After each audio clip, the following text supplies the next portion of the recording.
Boom. Let's see.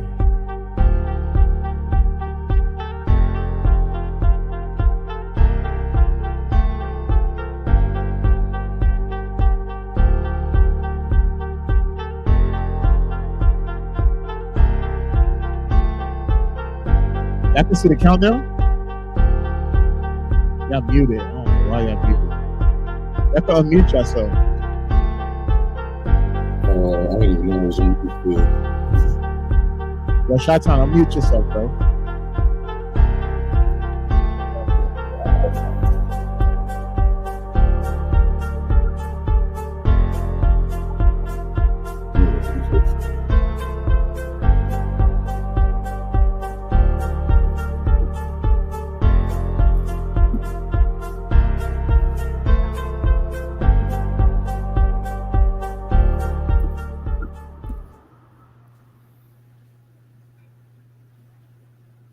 All right.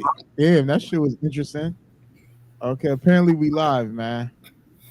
Yo, I'm with the guys. You feel me? I'm with the homie Bryson, the homie John, Shot-Town. This is a new segment we gonna start doing probably, every other night just to discuss like current events, what's happening in the news. Because we had these discussions anyway, you know what I'm saying, outside of live. So I thought it'd just be interesting to have them.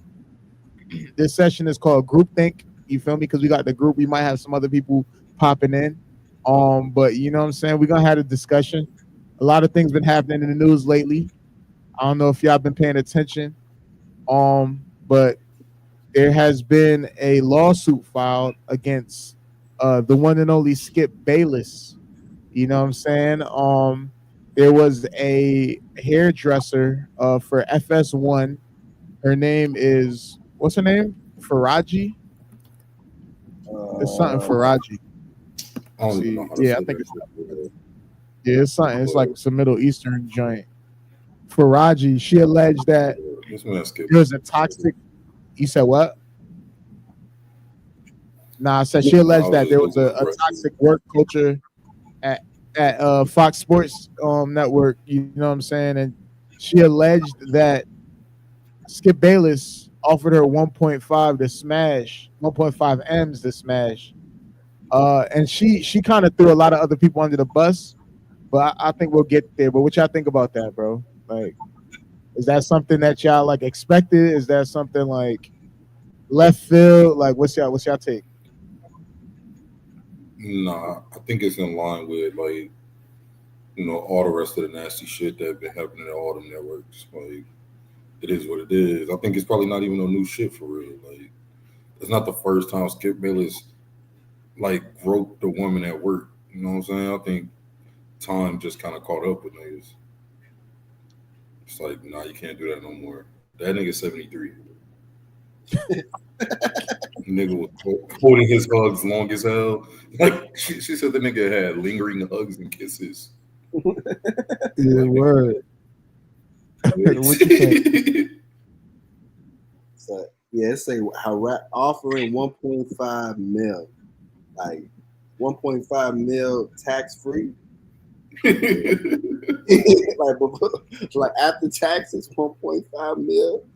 Like that's kind of on being in Hollywood. And it was just like, gonna send her a wire figure. Oh yeah, exactly. How you even? Let me see, 1.5 for. He was gonna send a $1.5 million wire. They don't set off alarms or nothing. Yo, to be real, I can't see somebody sending 1.5 for that. For that, like I think he's wolfing. Like he's saying, like y'all saying you 1.5. That shit more that'll be even worse. 30 piece. You know what I'm saying? I think that's how she much about to flip that 1.5 though. Yeah, say that again. That shit finna be like 25. She about to 25 M's. Yeah, that 1.5 about to be little. Damn. I mean, all right. So on the flip scale, right? If that's like your shorty, hold up, we got somebody in there. Hold on, we're gonna add him to the stage. Yo, this nigga named Yurt. Yurt J. Yurt J. Yurt J. Yo, unmute yourself. Bro. You muted. I see it. I see it right here. I Copy. bet. What's going on, fellas? What's good? What's good? We live, bro. Yeah. All right. Let's go. You know what I'm saying? So we just started. We talking about the Skip Bayless and Faraji, the hairdresser, who alleged that Skip Bayless was making like unwanted advances on her, like touching her at work and all types of stuff, and offered her 1.5 to smash. And we just trying to get everybody's initial takes on that. Like, what you think about that situation?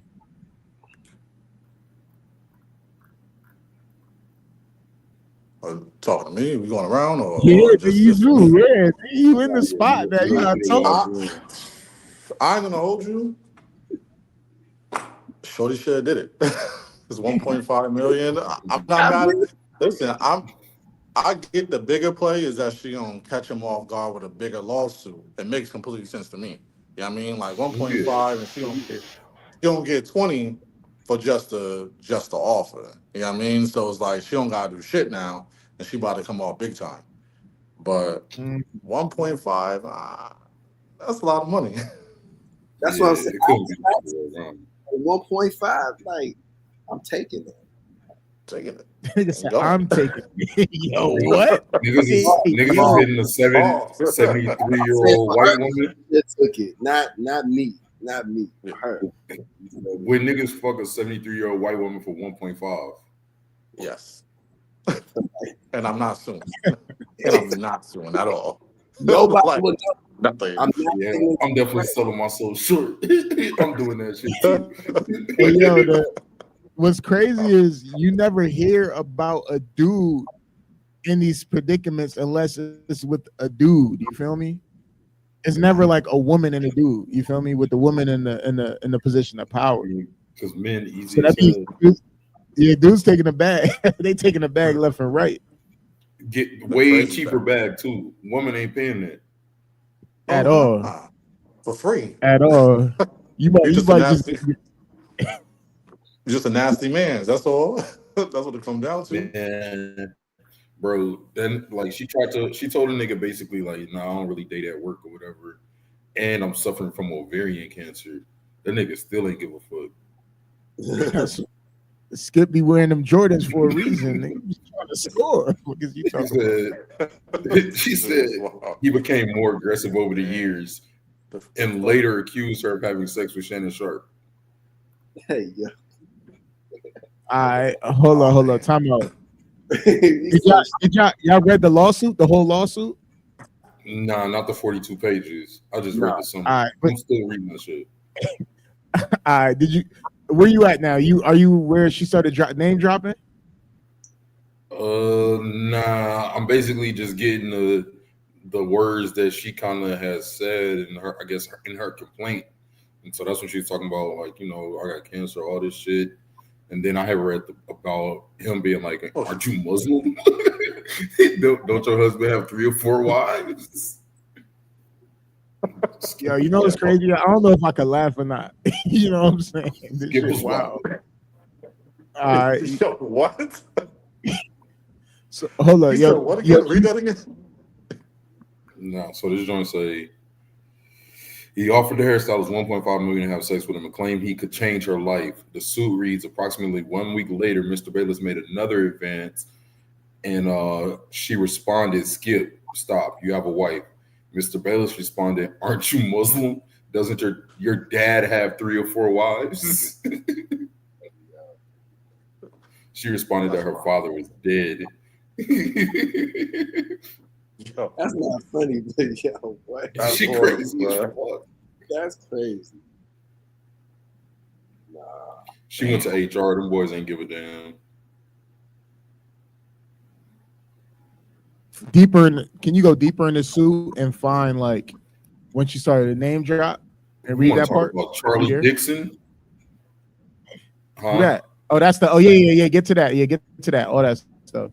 Charlie Dixon? I mean, I don't know where his start at, but I mean, in the lawsuit, she also names the nigga Charlie Dixon, another old ass white dude at the top, and talked about him grabbing her ass and shit at a party. And I guess that led to her kind of going and trying to, I guess she thought she had a homegirl at the job and went to Joy Taylor. Joy Taylor didn't give a fuck because she was fucking a nigga. That's what I think from. Yo, the craziest part about it is the Joy Taylor situation is the biggest part of the story. Yeah. And I mean, it is. She ain't even a part of this. How she just started catching straight. That's the wildest. That's the wildest, man. So if y'all don't know, man, Joy Taylor, she's a FS1 host. She's a sports anchor allegedly. You can see her. She's bad. She's a Jason Taylor, the Hall of Fame DN that used to play for the Dolphins. That's his sister. I didn't know that. Yes, his sister. And she used to host in between Skip and Shannon too. So she got a podcast with Taylor Rooks. She got a bunch of stuff going on. So you know what I'm saying. So she's very hot in the media type of thing. Like if you seen her, like you ain't miss her when you was watching the program. Hold up 1 second. Go ahead. She was at the all right, we got another entry. Hey. Yo, you muted, bro.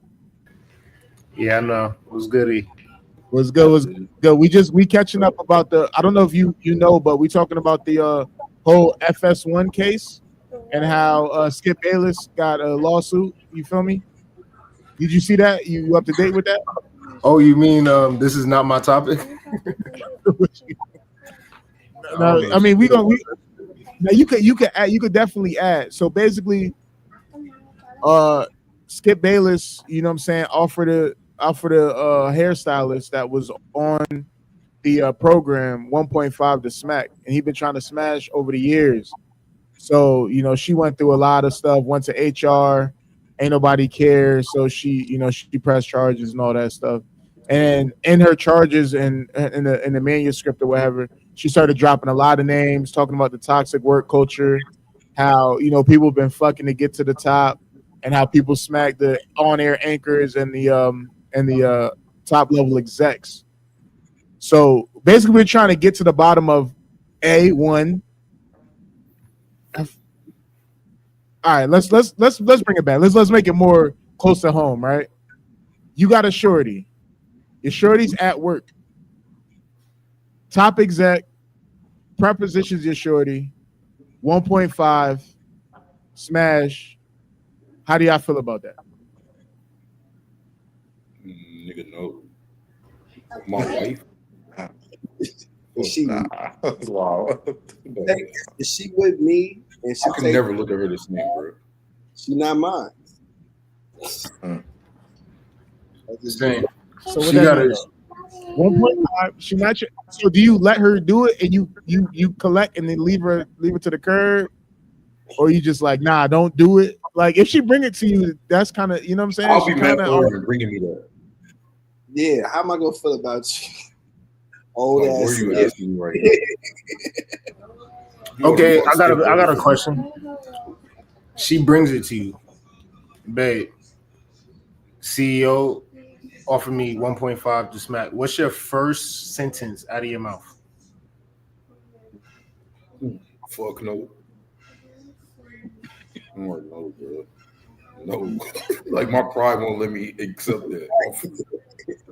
The P in me want to be like, do you have the cash? But but my pride. Yeah, bro. I don't know. Like, you better not have that cash. Nah, I tell Shorty she got to get half up front. Get half up front. Yo, fuck it. Get half up front. Yo, that shit is crazy. What's the first thing you say, Josh? That's a good question. I don't even know. I was like, okay. The first thing that came to my mind was this. So you trying to do it?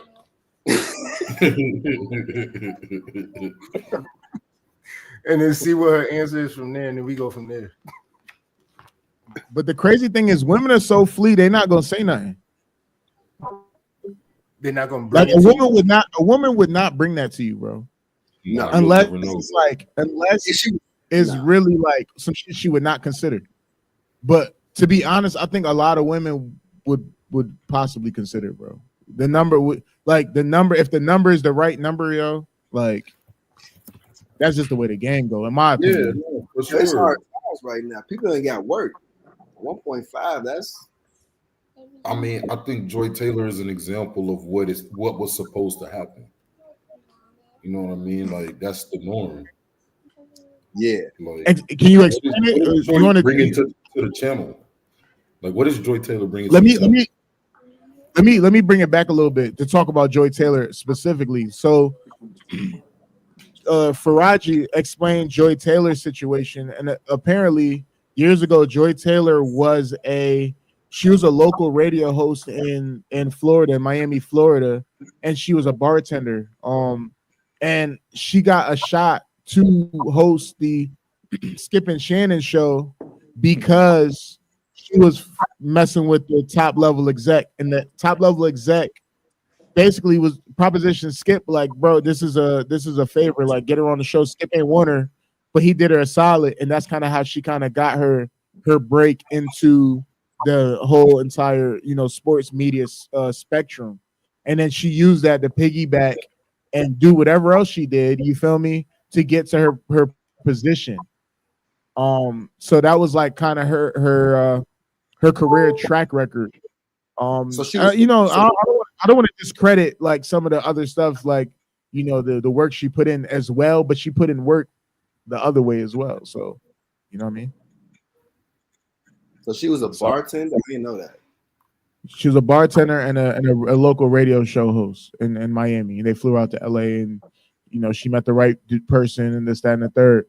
So I think an important part of the story too is Faraji, the hairdresser, the hairstylist, was Joy Taylor's hairstylist at a time too on FS1, and they would go hang out and say, for instance, they would go to like the local hotel bar or what have you, and they'll see a dude. You know what I'm saying? There'd be a dude there. He'll be paying for all the drinks and stuff like that. Um, but Faraji ain't know that was a top level exec at Fox, and it wasn't until she Yeah. got to work and then she seen the dude like, oh, that's homie. You know what I'm saying? Like, oh, that's dude. That's just a third. And she started to put two and two together. Like, oh, okay. Like, this is her. This is how she started to navigate the business and stuff like that. So it's kind of like a pay to play type of situation. You know what I mean? But do you think that's super far fetched, like in the industry, especially that industry with everything that came out, the Diddy stuff, the Weinstein stuff, like all that stuff. You feel me? Like it seems like it's part of the course.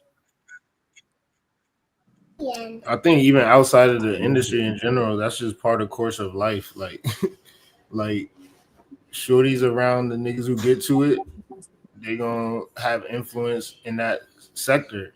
You feel me? Like, it just so happens we at a workplace, and I feel like that should just come with the territory. That should come with life. But it gets warped when you start like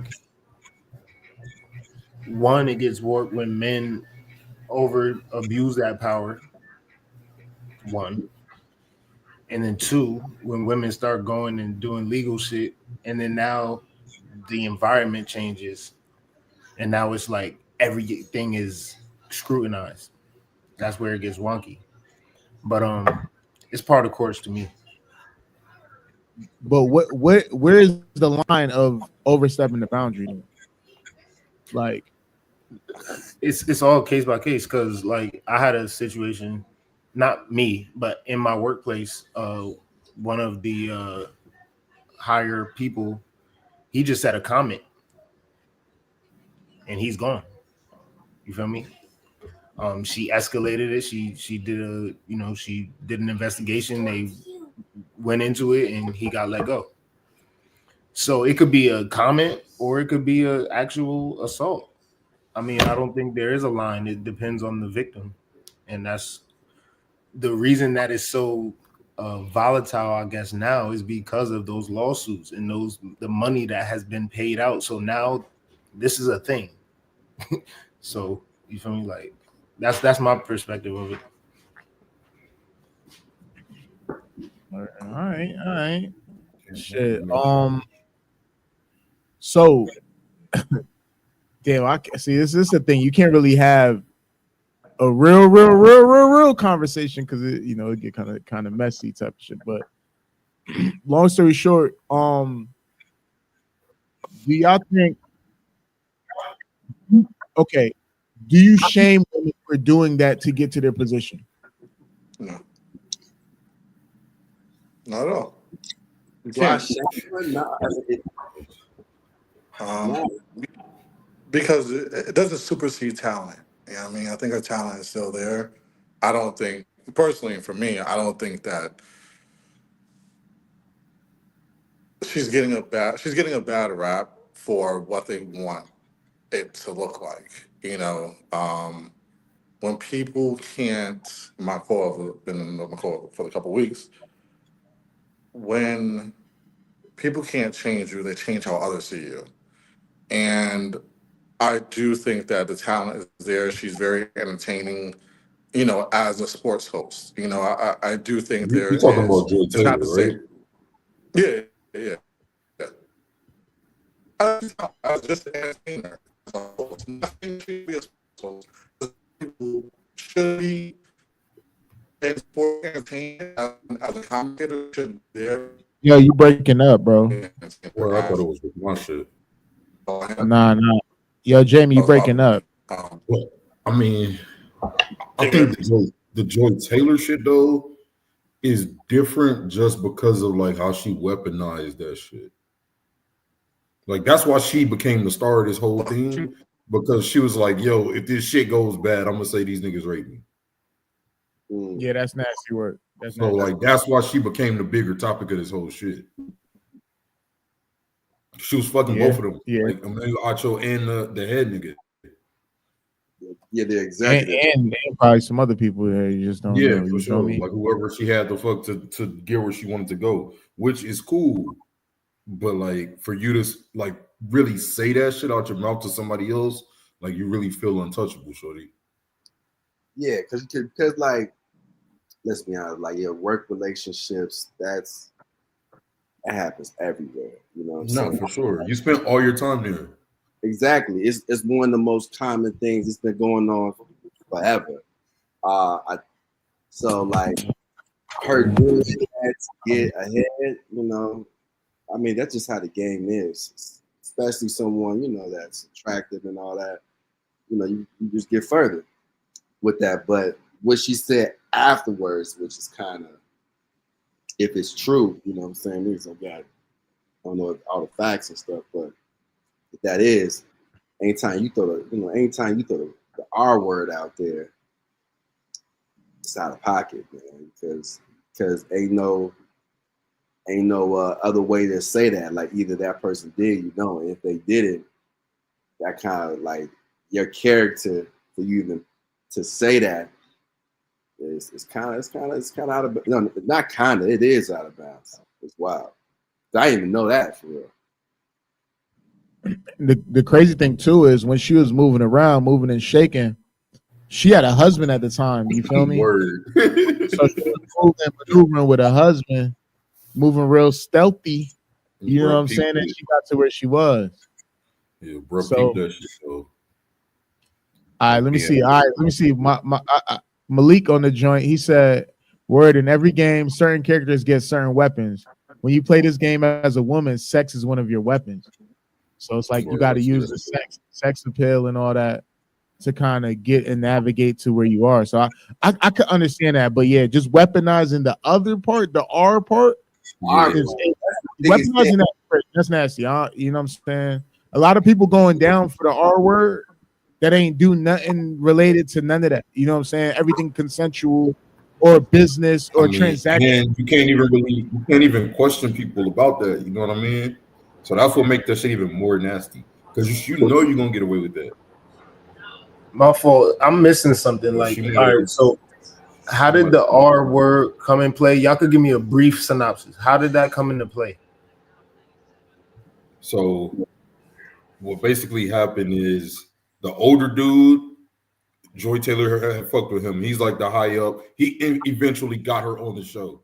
but she was also, I guess she went to lunch or Head of something. content. She went to lunch with like Emmanuel Acho, who also has his own show at Fox.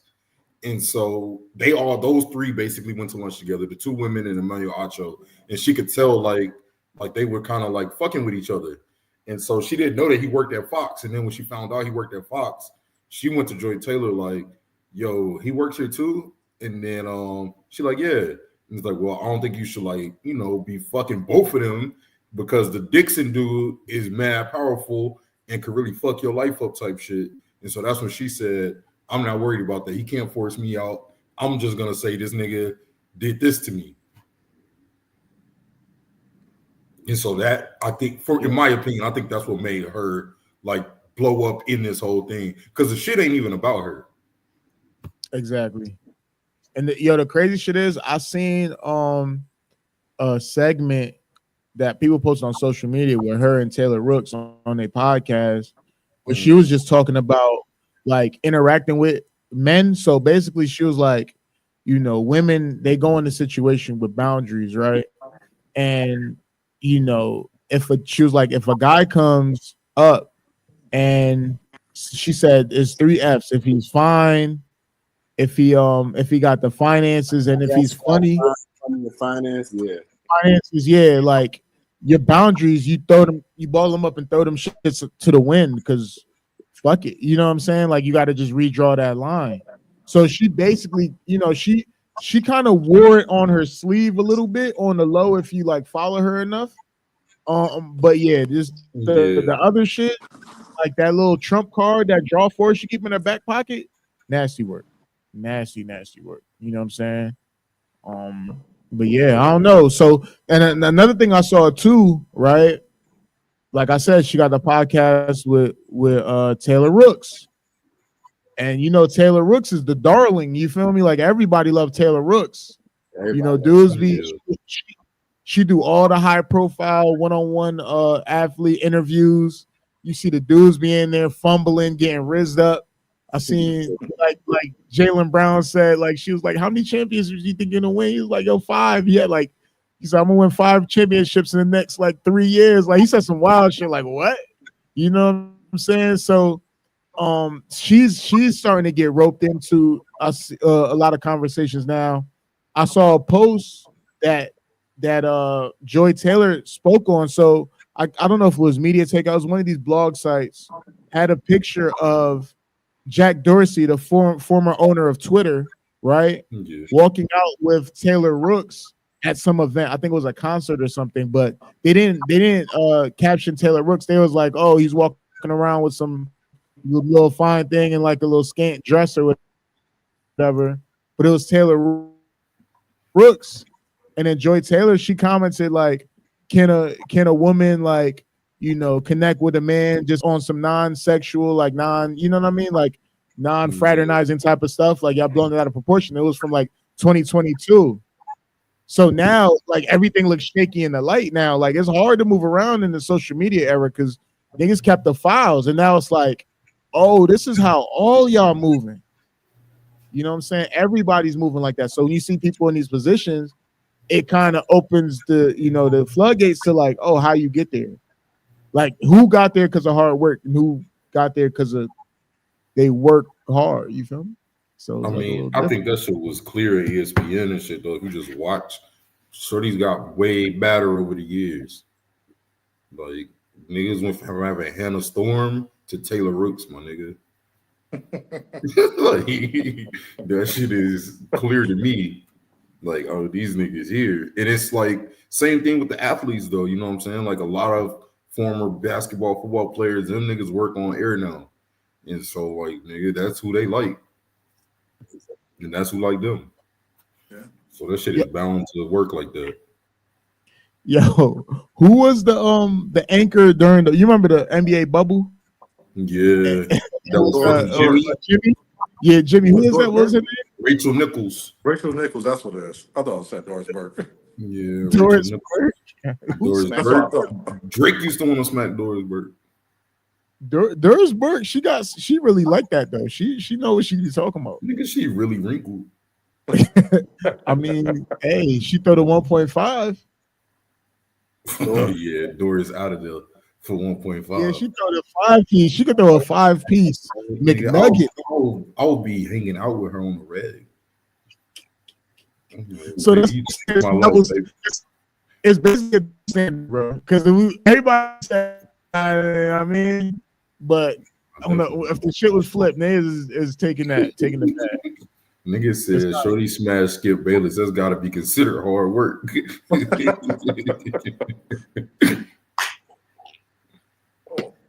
Nah, no cap. That's real.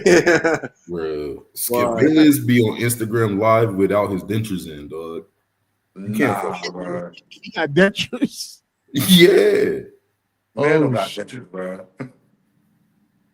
He got dentures, bro. My Talking nigga was crazy mad about one night. The nigga was mad one night about the Cowboys or some shit. And they didn't have time to go put them shits in. Nigga got on that shit, lips stuck together.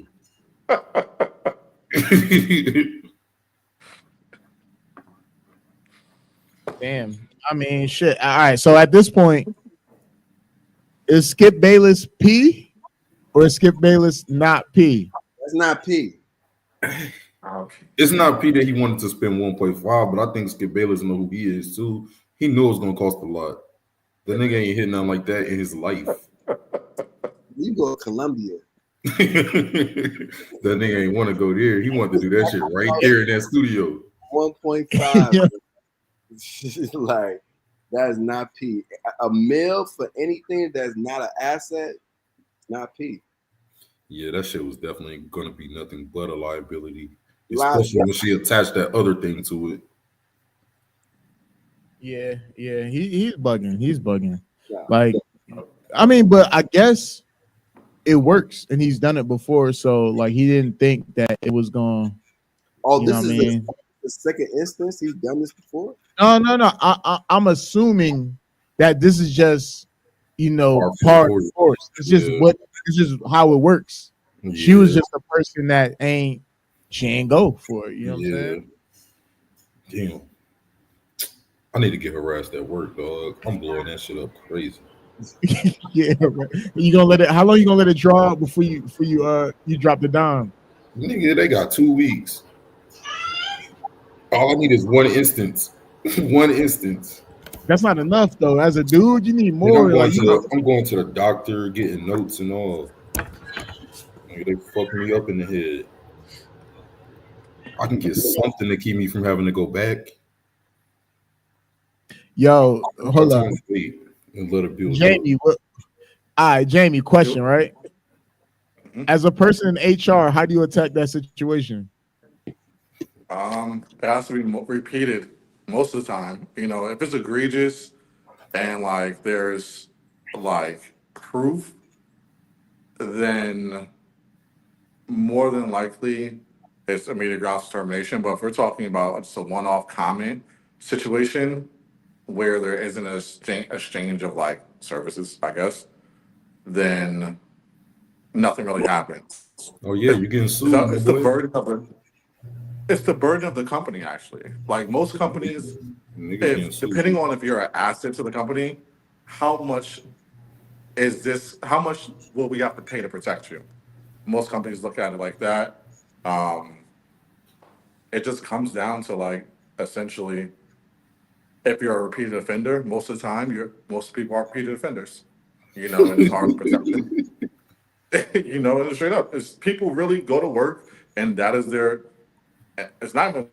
It's men. Men go to work and literally is repeated offenses of like, yo, I had to do one time, literally, and it's not against me or whatever, but literally he goes to work and says, come check out my old bodybuilding pictures. I was like, bro, no. Like, for why? But then he was showing it to women and all. Nigga don't yes, but not just people, most of the people. It's like he's kept showing people his old bodybuilding pictures from like 1994. And I'm like, bro, no, why don't I see your bodybuilding pictures? And then he's showing women in the office his bodybuilding pictures. And I'm like, bro, this is repeated offenses. Like, that's what happens for a lot of guys at work. It's like, when it doesn't work for one, they go on to the next person. It's that they don't learn the behavior. Yeah, I mean, it's wrong. So I don't know. Have y'all? I know Bryson say he hasn't, but have y'all had any instances at work where something has happened to y'all? Like maybe not. I mean, obviously not to that extent that what we're talking about now, but it was like a pass or an advance, an unwanted pass or an advance, where it was like you kind of, you know what I'm saying, the blinders kind of went up, or the sirens kind of went up. You was like, oh, she's kind of bugging. You're not gonna go to HR, but you kind of like. No, niggas had that shit before with older women. Yeah, no comment. 100%. No comment. All right. I mean, shit. I could tell about a couple instances. Jamie, me and Jamie was roommates one time. You feel me? I was working. yo, yo, all right. So I was working at this place, and there's this joint that worked there, and she, like we would talk, like just regular casual conversation, like just regular stuff that you have in the workplace, whatever.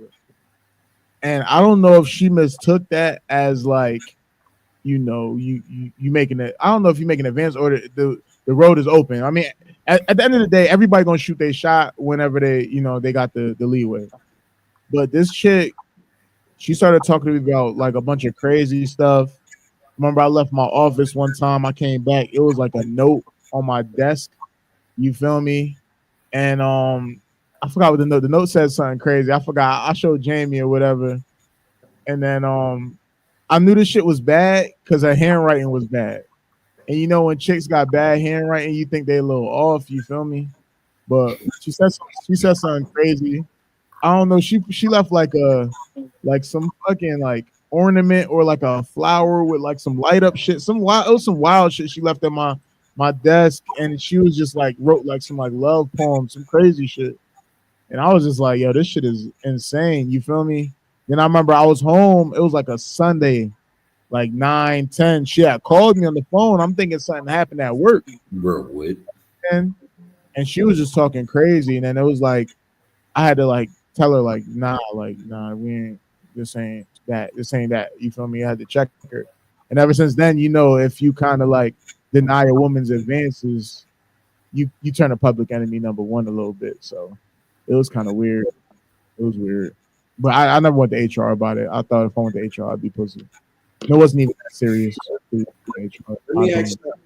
me ask y'all this. Do you feel like it's like against like G code for men to go to HR to like because at times because of the environment you do deal with some advancements, but do you think like the G code for us not to go to HR?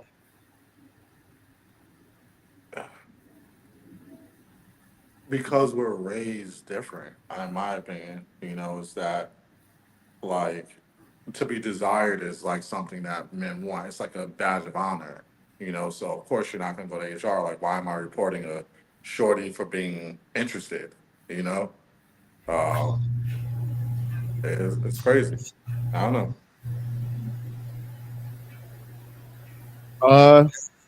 Yeah, I feel like as a man, you got to kind of handle your business to a certain extent. You know what I mean? Like, because men are like more so protectors. The first thing you got to protect is your goddamn self. You know what I'm saying? So like, running to get some sort of protection from an outside entity before you kind of like check shit in your own regard. You know what I'm saying? You kind of looked at as you're a little weak. You know what I'm saying? Like, Okay. I don't know. In my opinion, you're a little weak. Like, I don't know. And that's what most shit. You know what I'm saying? I feel like it's no backlash if a guy comes in and says it like, or we, yeah, I think it's no backlash. That's why it's very rare that I see it, but I feel like it's definitely a double standard. So. Yeah, it gotta be. Even like I had a situation. I had a couple. I had another situation at work where one of my coworkers was doing mad racist stuff. You feel me? Like he was doing mad racist stuff. Like it was just wild. Like I was working for this company, and he would say little slick stuff. He would put little slick comments in the Slack about like certain deals that we were like getting and stuff like that in regards to like I remember I think we were closing a deal with it was like one of the MMA fighting leagues or whatever. And I forgot he said something crazy about like Mike Tyson and Michael Vick. Like he said something like wild racist type shit. And then I'm just looking at everybody on the call, like we're on the call now, started laughing. You feel me? Like I'm the only melanated person. Like I'm looking like, oh, this shit crazy. But it was like a string of things he just kept saying. And like I just kept documenting it. I'm not the type of person to fly off the handle, like, because I'm not gonna get emotionally wound up. But like it came a point where I knew I was gonna lead a company type of thing. And I had like a backlog of everything that this individual did and said, like hard like cold facts, you know what I'm saying? Like screenshots and message threads and all that. And before I even went to HR, I didn't even go to HR. I knew I was leaving the company. I was like, yo, can we have a one-on-one meeting? And he's like he's in the hierarchy, he was at a higher position than me. He was on my team. And I had a one-on-one meeting with him. And I was like, yo, I feel like a lot of stuff that I've seen since I've been here has been kind of funny.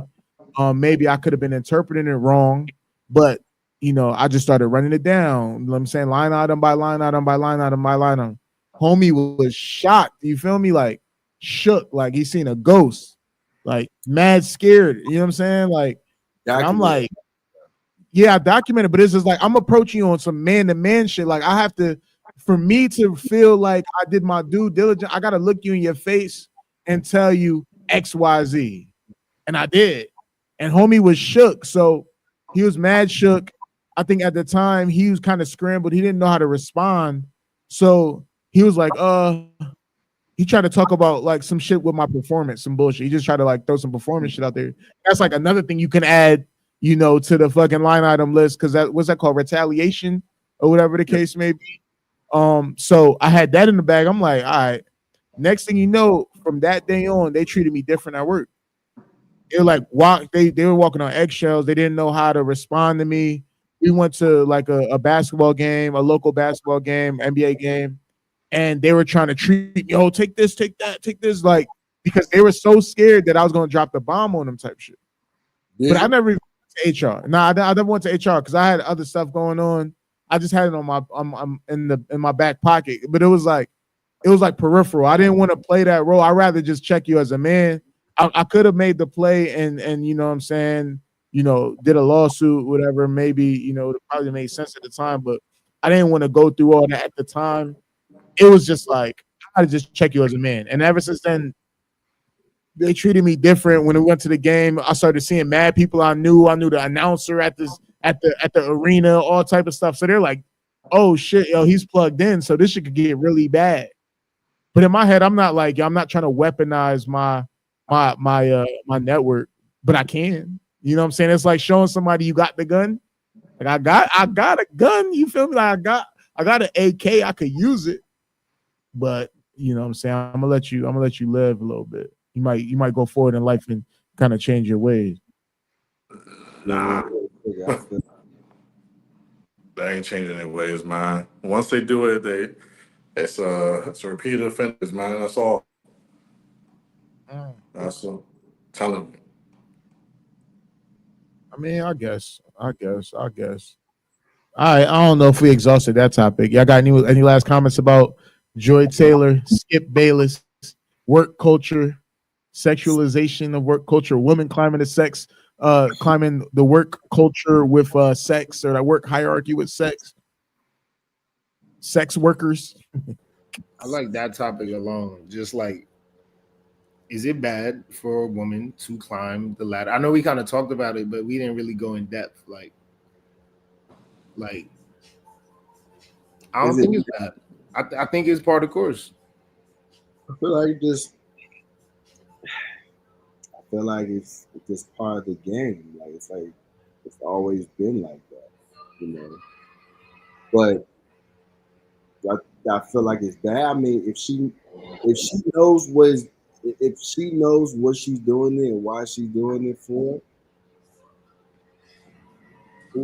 like it's not bad for her, I guess. If that's what, if she's knowingly knows what she's doing this action to get to X, Y, Z. I mean, who's it really Yo, bad? and I think no, go ahead, bro. My fault. No. That's it. That's what I'm saying. Like, if she knows her action is going to get her to X, is it bad or is it a hustle? Or is it playing the game? Yeah, yeah. Is it bad if you? It's bad if you do it and you don't get where you need to go. Yeah, Like, that's you know what what playing that's the game. weak. That's what I'm saying. So I think honestly, like the game is the game, and the game supersedes boundaries of work, regular life, all that. You know what I'm saying? Like Leak said, you know, sex is one of the weapons. You know what I'm saying? I mean, it's a tool. So if you're using tool as a means to an end, and you get that end, then it's not bad. But if you're using the tool and you ain't getting, you know, where you need to go, what dudes used to say? Proper pussy management. You feel me? Like if you ain't getting where you need to go, then using that shit wrong. You know what I'm saying? Yeah. But yo, do us right, yo. You feel me? Like do us right. Do the right thing, man. Do the right thing, yo. It's like there's the regular world, and then there's like how the world really works, like beneath the regular world. Once you kind of get experience, and it's like okay, like once you kind of understand that, and you're not naive to it, it's like okay. Yeah, I guess if you playing that game, like going back to what y'all told me about Shorty, like using that R as like a little fucking joker almost. Like I feel like if you a part of the game, you got to play by the game rules. It's like mob shit or like street shit. It's like, nigga, you part of this, so when we get caught, don't go snitching or don't go doing this. Like if you playing that game and you playing niggas and you got over on 3 niggas before and now like but like where does that start? Like do y'all agree with that? Like if she's playing that game, do she got to play by game rules? If something go wrong, if something go left, can she talk? Should she talk? Talk like what? I mean saying the R word out. That's all. That's out of bounds. No, like let's take it off of book like Superhead situation. Let's take like it off. Can you have a tell-all book like Superhead? Yeah, I think so. Oh, that's a good point. It's nasty. It's nasty, but I think that's a risk that comes with the game. You know what I'm saying? If you engage in a certain act with another person, there's a chance that person can go and tell somebody about what y'all did. Yeah. You know what I'm saying? If you're gonna commit a robbery, bro, and you're not by yourself, there's a chance that your OD would drop a dime on you. That's just how it goes. I think that's a part of the game. I don't know. I feel different. Y'all feel different? Nah, that actually that's right. Like yeah, because I mean, and that's that's kind of what I think about this. Like when you go back, like like I'm thinking about somebody in particular. Like he's been in corporate America since like the early '80s. And this nigga was telling me about how it was back then. And he was like, nigga, we would go to the motherfucking corporate party, nigga. Everybody was pairing off. And that's just what it was. But then around that Me Too time, when like somebody said, nah, I ain't fucking with it. I'm going to say something. Like that's when it got wonky for that type of behavior. And that's when the game, I guess, got fucked up. But was the game ever good? Like, yeah. Like if that shit was always happening, or like I feel like if niggas is just hooking up and it's consensual and we vibing, whatever, that's valid. But like if niggas doing nasty shit, like that's where it get. But you feel me? Like I don't know. So but what's the nasty shit though? Like you gotta differentiate. Like what do you mean by that? Yeah. So like I mean, let's just look at some of the examples we know. Like, what did Louis C.K. do? He just showed his shit to some girls and was It's he did some being shit. Yeah, like some shit. like that's where it's like the gray area. It's like maybe he That thought ain't Shorty great. was with it. Nah, maybe he thought Shorty. I don't remember the guidelines, but it's weird. Like he shouldn't have did it, but like maybe he's thinking like, damn, like oh, I got it like that, and he pulled his shit out. That's weird shit. But then you got like bad weird shit where it's like I'm gonna put drugs in your drink and fuck you, unbeknownst to you. That's real weird shit. I think that's all weird, like bad weird shit. Is just that other weird shit is further down the spectrum of weird shit. You know what I'm saying? That's what I was saying. Like it's just, Okay. but either way, it's like. But then, like, what if it's just a nigga that's like he thinks Shorty like her? I mean, like him, so he's at the corporate party. He put his hand on her side when they're talking, and then she's like, she backs up, like, nigga, what? And now that's no, I know this.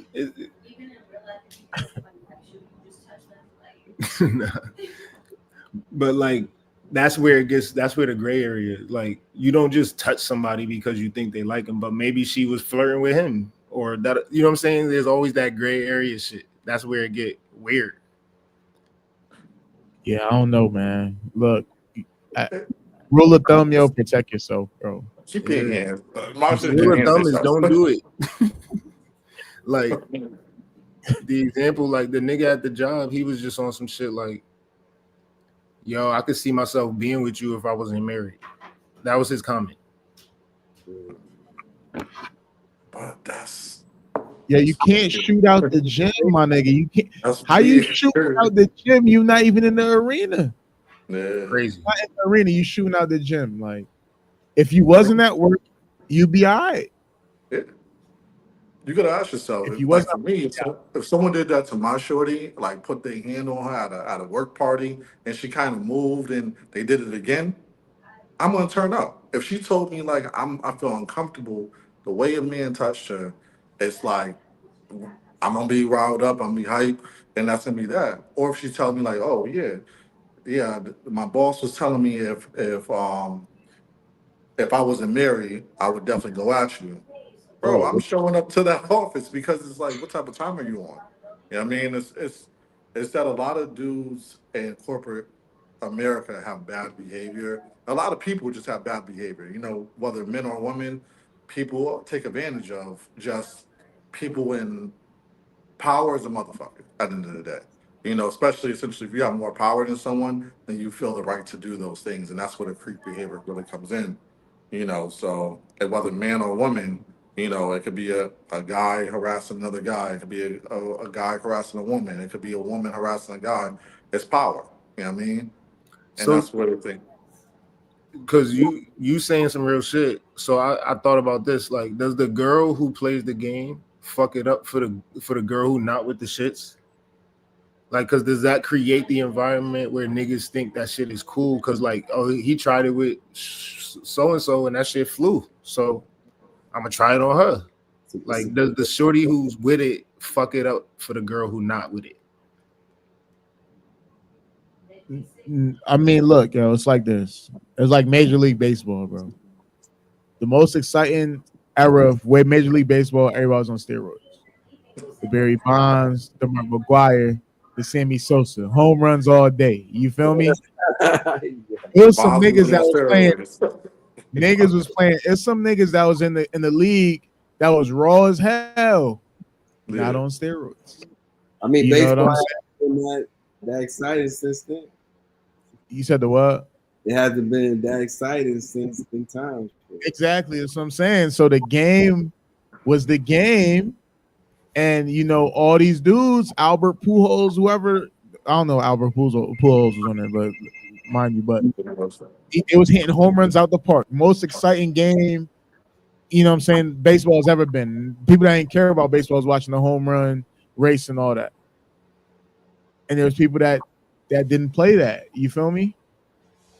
They, you know, some people got caught and you know, that era kind of has an asterisk on it, but it was still exciting.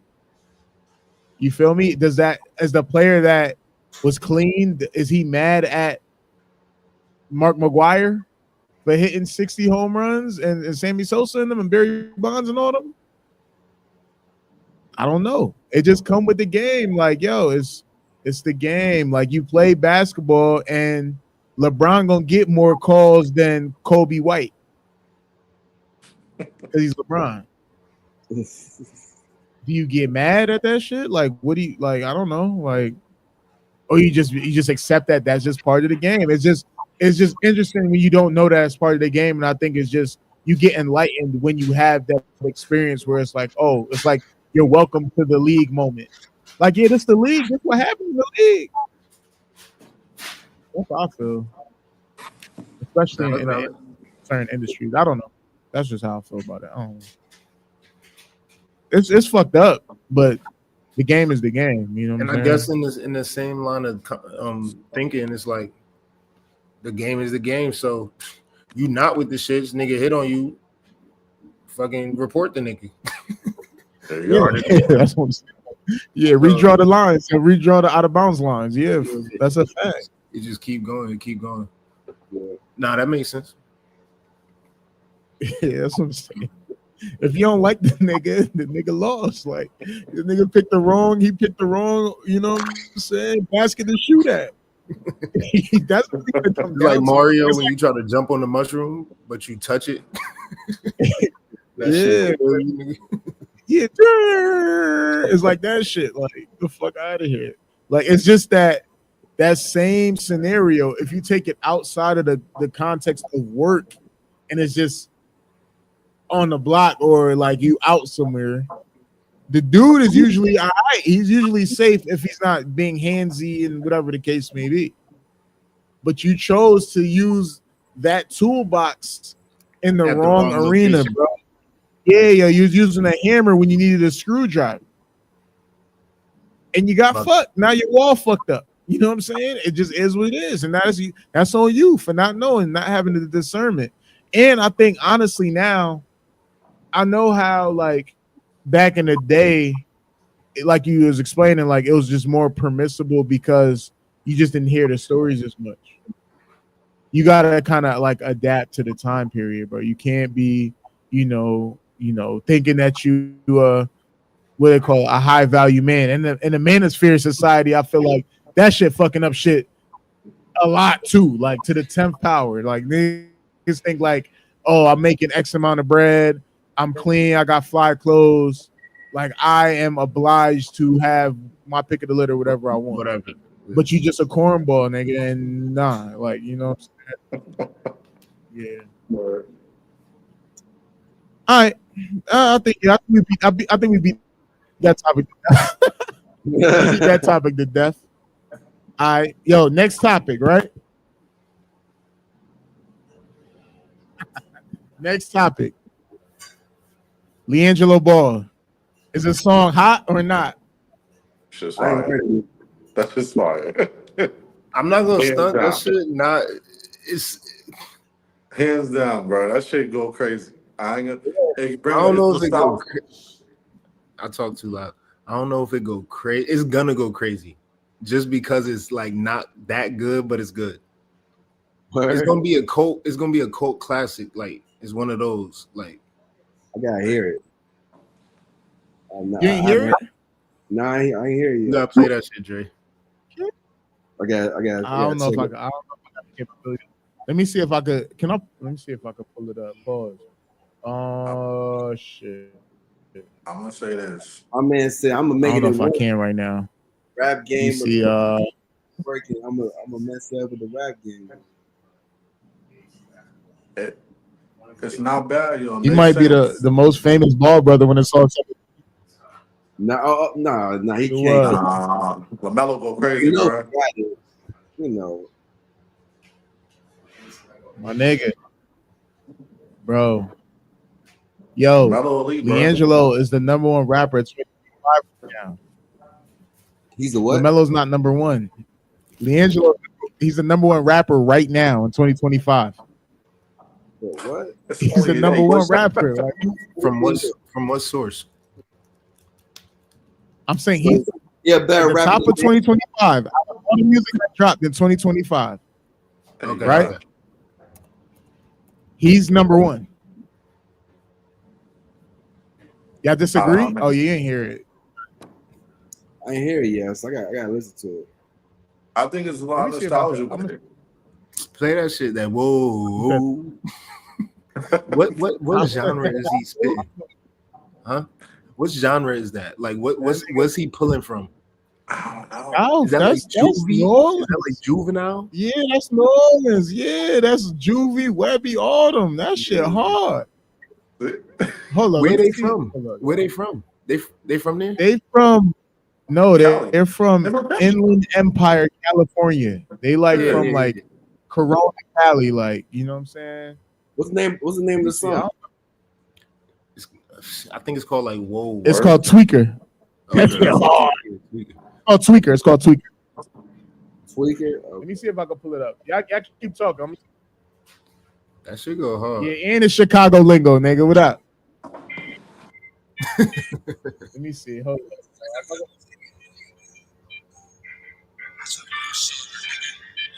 Let me see. I don't know who else dropped to see if he the best in 2025. He's the best. I'm telling y'all, he the best, y'all. That shit hard. Yeah, I don't know if I can bring it up right now. I ain't gonna. Yo, that shit hard, bro. That shit hard, bro. I'm gonna swear when you tell you, that shit gas. What are we talking about? If niggas don't like that song, they hating. I ain't gonna hold you. Oh, 100%. 100%. Yo, is there a video for it or nah? Not yet. But everybody's making videos for it. Damn. People making their own videos. Shit's crazy. That shit hard. I don't care what nobody say. That shit fire. I don't care what nobody says. He number one rapper 2025 right now. It's the first week of January happened right now. We did a power list of top rappers of 2025 based off music that came out. D'Angelo is above Lil Baby dropped like a couple days ago. He above him. Yep, because that was not well received. Damn. He got. I mean, who else? Huh? Lil Baby dropped the album. Yeah, Yeah, Baby he did. dropped. What the Thug song sound like? It was good. It sound like Thug and Future and Lil Baby. But nothing monumental. It's not. On the check it. Whoa, it ain't that. I'll tell you that. All right. I ain't gonna hold you. I heard another snippet of another song he had. That shit sounded hard. This the play. I gotta tell niggas. Like, yo, D'Angelo, this is what he need to do. He needs to just focus on making hooks and just get features, bro. Home could be like a fake little fucking Dollar Tree Nate Dogg. You know what I'm saying? He can make a bag off that, bro.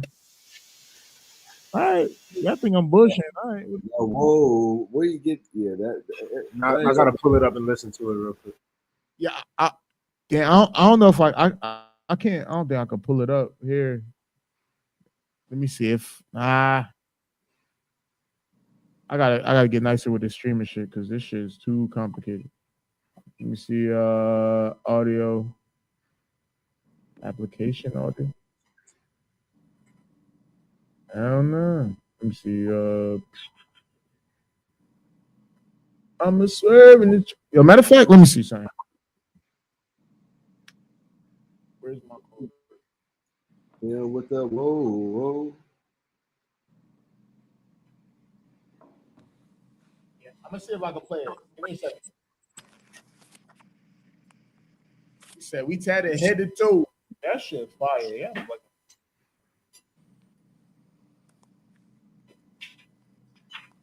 Fuck it. Y'all play it on your own. Fuck it.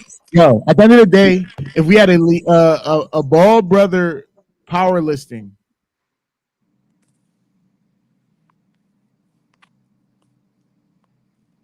Lonzo is last. We just got to put it. Lonzo's the last. Is last. He was the first to come into the league, but he last. Yeah, he is spitting on that shit though. I don't care for the verse. I ain't gonna lie. I don't care for the verse.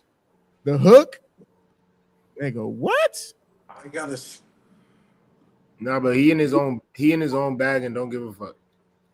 That's what makes He got his own pocket. He sound like it's 2004.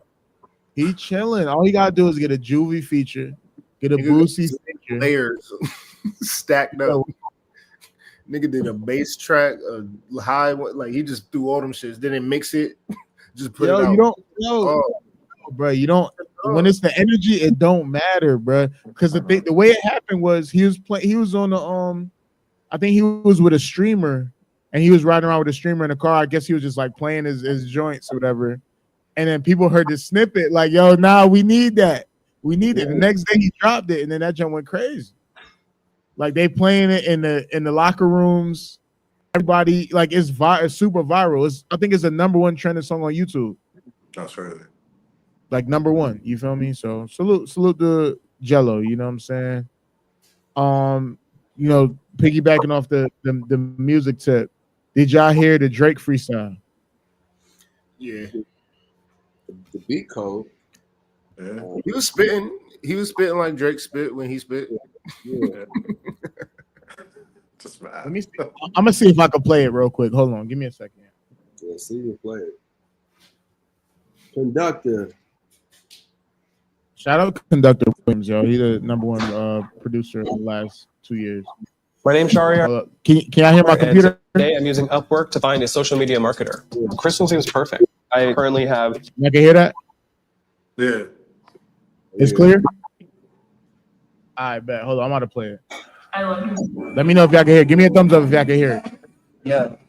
The summer is over. I missed it. Barrel was smoking. I kissed it. Fair showed us the records for Texas. It's unrealistic. Cut them the check because I hate reviewing the budgets and limits.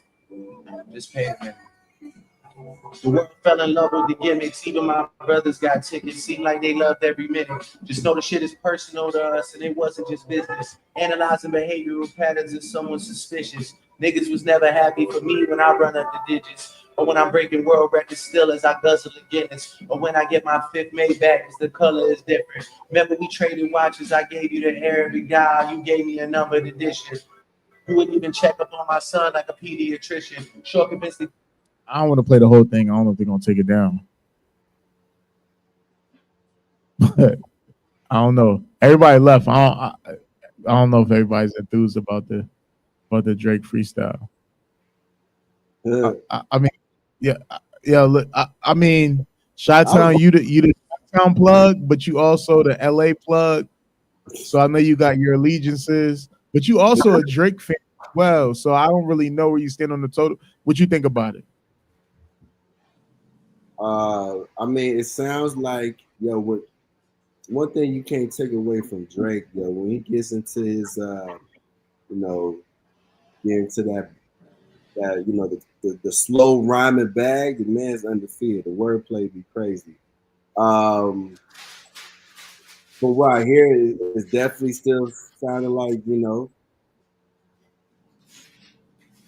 beat shit still kind of like it's a little notch on his armor. He's still affected by it, but yeah, like that's how. I mean, the flow is still undeniable. Like Drake's still that guy. Like no matter how many hits. I think this is the first time he's just really just got knocked off his pivot. And I guess he wasn't expecting so many people that he helped put on and was surrounded with, kind of all with calling him a pedophile and dancing to it for real. And for real, I just really feel like, man, everybody loses a battle. Like it's war.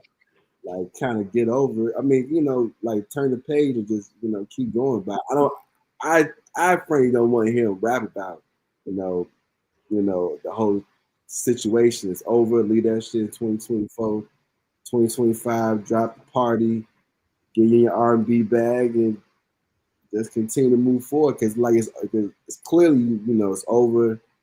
The winners, it's clearly who was the winner. And I mean, the best way to just get over it, just start putting out heat. That's just I don't know. For me, it's like he can't put nothing out until after the Super Bowl because he before the can't. Super Bowl. You know what I mean? Because you don't know what Kendrick can do on a He Super can't. Bowl stage. You know what I mean? It's the worst to bring not like us on a, which I don't think he can. I don't think he will. He can do a Bring part like us. He can do a part of it like he can do like bits of, because remember the Super Bowl is only like 6 minutes. Yeah. 6-7 It's minutes. 15. It's 15. 15. It's Yeah. 15. And Kendrick has enough commercial hits where he's going to play, and probably some stuff from the new album that he's going to play. And then I think they not like us. And like if he just does that one part, like I don't think he's going to say like A minor. Like now, if he does say A minor in the Super Bowl, that's going to be wild. That's going to be legendary. I think, to be honest. No, go ahead, Jamie. My fault. I'll say if Drake dropped anything, I'll drop it around Super Bowl or on the Super Bowl to take away from the performance. You know what I'm saying? That's just me. If I'm Drake, I'm dropping on Super Bowl day or like an hour right before, just to have some hype to say, okay, cool, I can take away some of your views. I can pull in some crap towards me, but I don't know. I would leave It's, it I think, to be honest, it's quiet for Drake because he don't got the machine behind him. He don't got the machine behind him no more. So like you can't even cut through with your messaging at this point. You know what I'm saying? Like even in the freestyle you heard, he rapping, he sound defeated as hell. Like you know what I'm saying? Like he sounds sad. Yeah. He sounds like a sad person. Like, damn. Like, you know when you get your ass whooped and it's like you get your ass whooped and it's like you don't even got it in you to get back. Like it's just like fuck it. Yo, fuck it, check out me. It's over. It's over. LeBron, I'm mad at you. You start pointing at other niggas. Like, yo, you ain't never get if the nigga get beat, if you get your ass whooped, you start pointing at other niggas, like that's crazy. Like, yo, y'all ain't help me. Like, what? But the wild thing is that you're looking for help from athletes, which is nuts. You know what I mean? Like, what'd you expect? Like LeBron likes music. What's he supposed to do? Not listen to Kendrick? No. I mean, LeBron goes to whatever's hot. Whoever's hot in the moment, that's where LeBron goes. To be honest, I think I'm gonna be honest, yo. I think the play though, honestly, I think the play is this. Drake has beef with higher ups. Drake got beef with Jay-Z. Jay-Z and LeBron, you know what I'm saying? Like LeBron is Jay-Z's man. Like he's his, low-key little protege in the sports world. So he has to pick a side. So I think that's what went into that. It wasn't necessarily, you know what I mean, Bron being a music lover, this, that, and the third. I think it was just the call came in and you had to play that side. And that's just really what it came down to, in my opinion. You feel like Drake had beef with Hov, like putting Kendrick on the stage? You said what? You said of course. What? Yeah, it's a concerted effort. Like when the industry comes into a collective and they try to take you down, whatever he said, that bar. I mean, I can see that, but also like Drake has turned down the Super Bowl in the past. Like it's been on record. Like Hov has tried to get Drake to do the Super Bowl, and he didn't want to do it because like the rumor is that Drake is performing at the World Cup, which we all know is the Super Bowl ×6. So Drake will get the last laugh with that. Because I mean, the World Cup is the World Cup. But however, the World Cup, you guys ass beat in the U.S. Nigga. You got to be your ass beat. Yeah, but exactly. Nah, the World Cup performing on a World Cup stage is forgettable. In my opinion, the Super Bowl is the performance that everybody Like looks for. we care about. No, As- No, no. Globally, I don't know. I don't even know. I don't know. Globally, I don't know. I I don't know. Do niggas care about the Super Bowl performance in fucking Bangladesh? I think I so. don't know. I think before, like, if you're a fan of music, and I think a lot Super Bowl is just entertainment. Nobody cares about the game, what's happening. They care about literally the performance. Like Beyonce just had a 6-minute performance on the Yeah, that's first. You know what I mean? Like, But I'm saying that's biased because you live in the U.S. But do niggas in Pakistan give a fuck about that shit? The new GoDaddy. I don't know if them niggas care about none of that shit. do they care But about does Drake the performing? Pakistan nigga count within the like stateside Yeah, beef that he was having? Like that shit don't matter what the Pakistan nigga think. Like But they don't- stateside but perspective. I'm just talking here- about in terms of. I'm talking about numbers wise. Like But nobody can the check Super those. Bowl performance numbers, and nigga in fucking Kuala Lumpur, Malaysia, does he give a fuck about Bruno Mars motherfucking performing? Nigga, I don't fucking know. probably not. 100%. But here it is Drake a global artist then? So you have to only count into global artists. You know what I mean? Like, who's the global artist now? But this is what I'm saying. Say Drake does the fucking golden cup or whatever that shit is called. What does that matter to the? See, this is the point. This is my point. This is my point right here. Whatever that shit's called. That's my point. You know what I'm saying? It doesn't change anything. I'm saying you're discrediting the biggest event in the world. I'm not discrediting it. I, being of this place and not of that demographic, don't give a fuck about it. I'm not saying What I'm saying, hundreds of I'm millions saying, of people. Go ahead. but I'm saying it's the biggest event, period. Okay. So it don't matter if you give a fuck or not. The world, which is the World Cup, cares.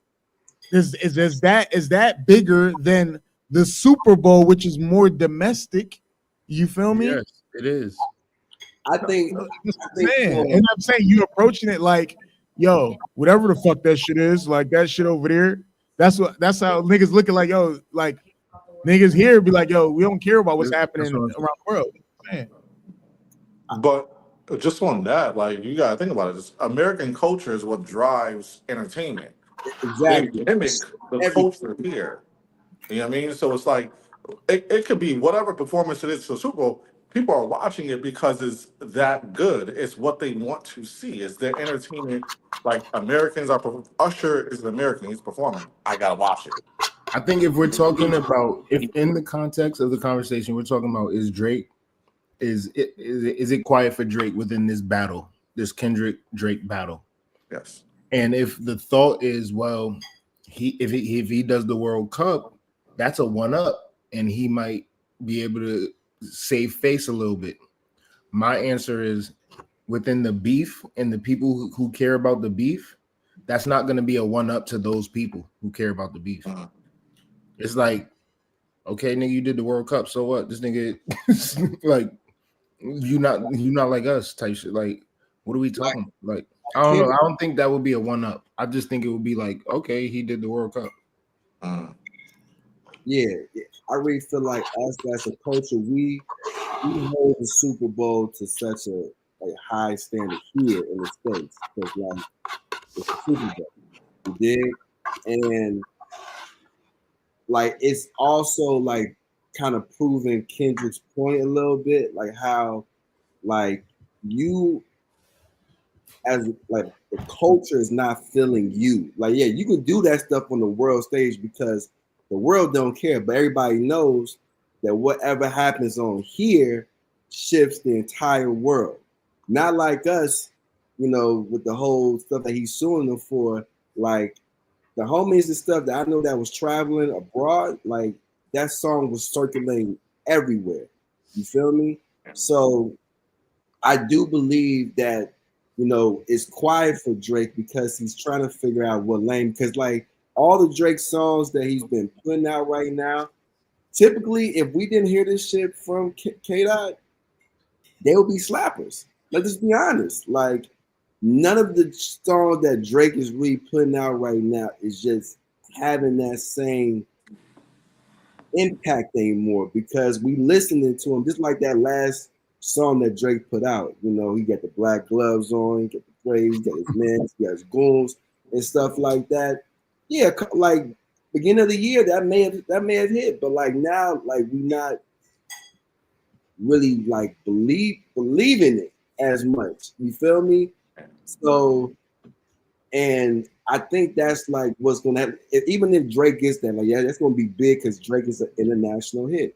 K-Dot is an international hit. Is Drake bigger? For sure. Bigger catalog, bigger reach, bigger slaps, all that. But when we talking about, you know, cultural moments and for the stuff that we come across that we can identify, because wherever we do shifts the world, is putting Drake in the bad spot. I think the best thing Drake can do is get in that bag with Party Next Door because it's unrelated to, you know what I'm saying? Because one thing that us as guys know, like, yo, when we go through some shit, it's quiet for parties, nigga. Let's be honest, bro. When we go through some shit or whatever, Drake's songs be hitting a little different, especially when it's with a vibe and stuff like that. Let's be honest. We listen to a song like, damn. I was talking to my about that. Like, that's what I'm saying. That's what Drake can get back into because we respect Drake in that space. But right now, for him to throw out any tough shit, it's quiet. It's quiet. Everything look crazy underneath the light. Everything looks crazy for that nigga underneath the light. You know what I'm saying? And Party playing with his clothes now. But I agree with you guys on the cultural aspect. But I was just speaking on the Super Bowl versus the World Cup, and in terms of view, like performance viewership, and some shit that we don't really pay attention to, right? So I looked up the last numbers, right? The opening ceremony for the World Cup in 2022 was the last World Cup in Qatar. The opening ceremony was Jungkook of BTS. Y'all know BTS. Yeah. That little South Korean joint. And they had a Qatari artist, Fahad Al-Qasi. They performed, and they had 500 million viewers globally. You know what I'm saying? 2022. In 2018, featured Robbie Williams and Russian soprano Ida Garifuluni. I don't know who that is. They had 300 million viewers worldwide. And 2014, they had J-Lo, Pitbull, and Claudia Liette. They have 500 million. You know what I'm saying? So in terms of viewership, the World Cup performance has more than the Super Bowl because the last Super Bowl had let me see, in 2023, they got 2023 Rihanna had 121. You know, the Dr. Dre joint, they had 103. And The Weeknd had 100. You feel me? So I mean, it's high just for it being in one centralized place. But in terms of like reach, it has more views. But like we said, like in terms of cultural relevance, cultural impact, you know, that's that it's not even gonna weigh. It's not even on the equal scale. Bro. Niggas don't watch the World Cup. I watch the World Cup. I ain't gonna we watch the World Cup. I'm not saying us. I'm talking about, you know what I mean when I say that. Mm-hmm. Yeah, but I'm saying is that problematic? Is what I'm saying. That's what I was trying to figure out. Like, what are you saying? Like, are you saying like what are you saying? Are you asking me? Yeah. No, I was saying like we got to separate because Shatan brought up it's alleged that Drake might be performing at the World Cup. Yep. And then we're talking about Kendrick at the Super Bowl. Yeah. And we're talking about impact. Obviously, Kendrick has the more cultural, impact, whatever, because that was the ledge he chose to stand on. But I'm just talking about in terms of viewership, right? Because I think Jamie made the point that whatever happens here radiates, and that's just what is, that's whatever the world feels like or whatever, it sets the stage for the world. And I was just saying the World Cup has more views. The World Cup performance has more viewers in terms of, quantitatively than than the Super Bowl, is what I'm saying. So like in a certain regard, nigga, like niggas in the world is artists performing at the World Cup that we never heard of in our life. And they're getting more than our biggest artists. More than Beyonce, more than The Weeknd, more than all these niggas. That's what I was saying. And I wasn't making it a Drake versus Kendrick thing. I'm just saying like world versus domestic, basically what I was kind of getting at. Like I don't like I think we discredit what's happening in the world a lot because we think that everything is just happening here. You know what I'm saying? Like niggas say, oh, whatever that fuck that shit is a super cup, whatever the fuck. Or you know what I'm saying? Oh, niggas don't care about that shit. You know what I'm saying? But the world cares. You know what I'm saying? So I think we need to take a step back and be like, okay, this is what's happening, like, you know, globally type of thing. And that's outside of the Kendrick and Drake topic is what I'm saying. Yeah, but the world was going on in the U.S. That's what I'm saying. Like I'm taking it outside of Drake and Kendrick is what I'm saying. Oh, okay. That's what I was saying. Gotcha. Yeah. Yeah, I mean, outside of Drake and Kendrick, definitely like there's shit going on. Like even you just talk about music in general. Like you could be. Let's talk Kev Kev called me the other day, mad hype. Like nigga, we gotta.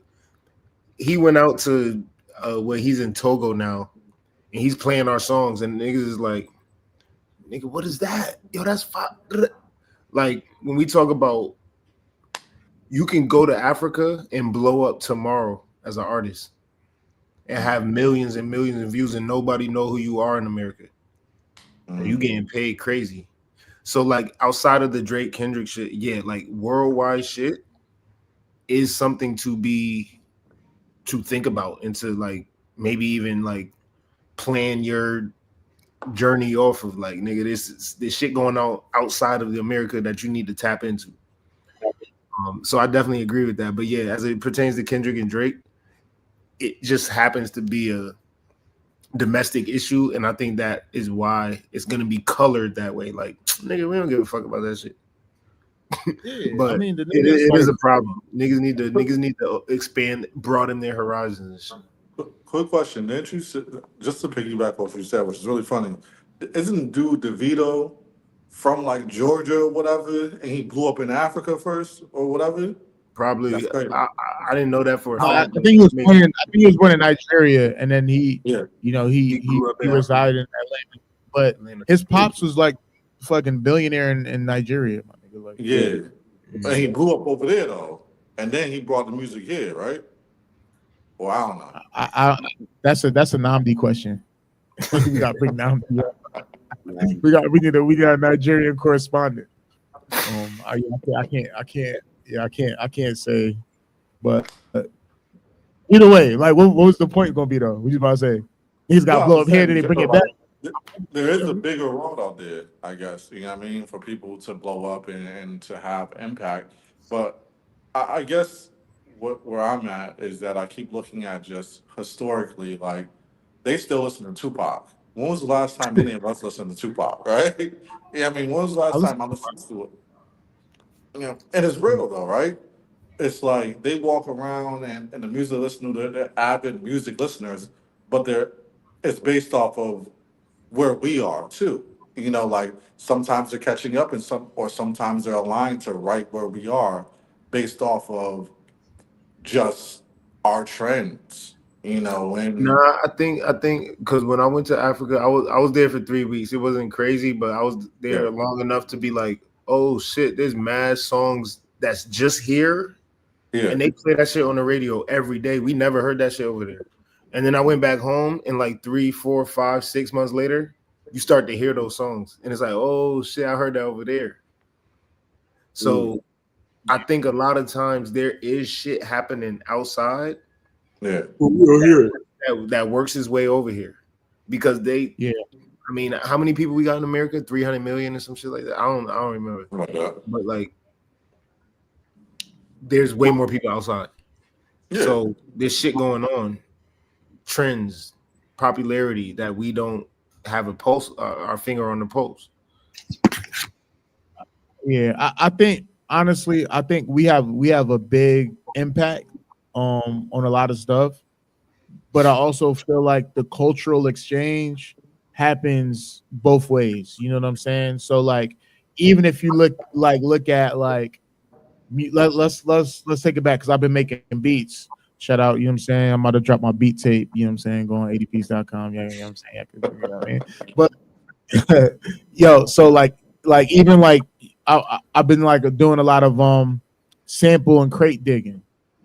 You look at a lot of the samples that people have used in historic classic songs, they came from like all over the world. You know what I'm saying? These are chopping, you know what I'm saying, loops from, like, you can look at RZA from Wu-Tang. All his shit was the martial arts fucking, Wu-Tang Clan martial art film cuts and shit like that. So I think the cultural exchange, it happens both ways. We just don't we don't do I just think we don't do a good job of recognizing that.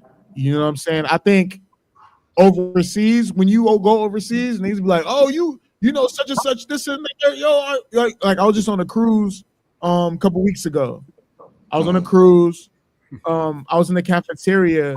There was a dude who he was like serving like, he was like making the pasta in the cafeteria or whatever. He was cool. This Korean dude. I looked at him. He had his sleeves rolled up. He had a Biggie tat on the inside of his arm, and he had a Tupac tat on the outside of his on his forearm.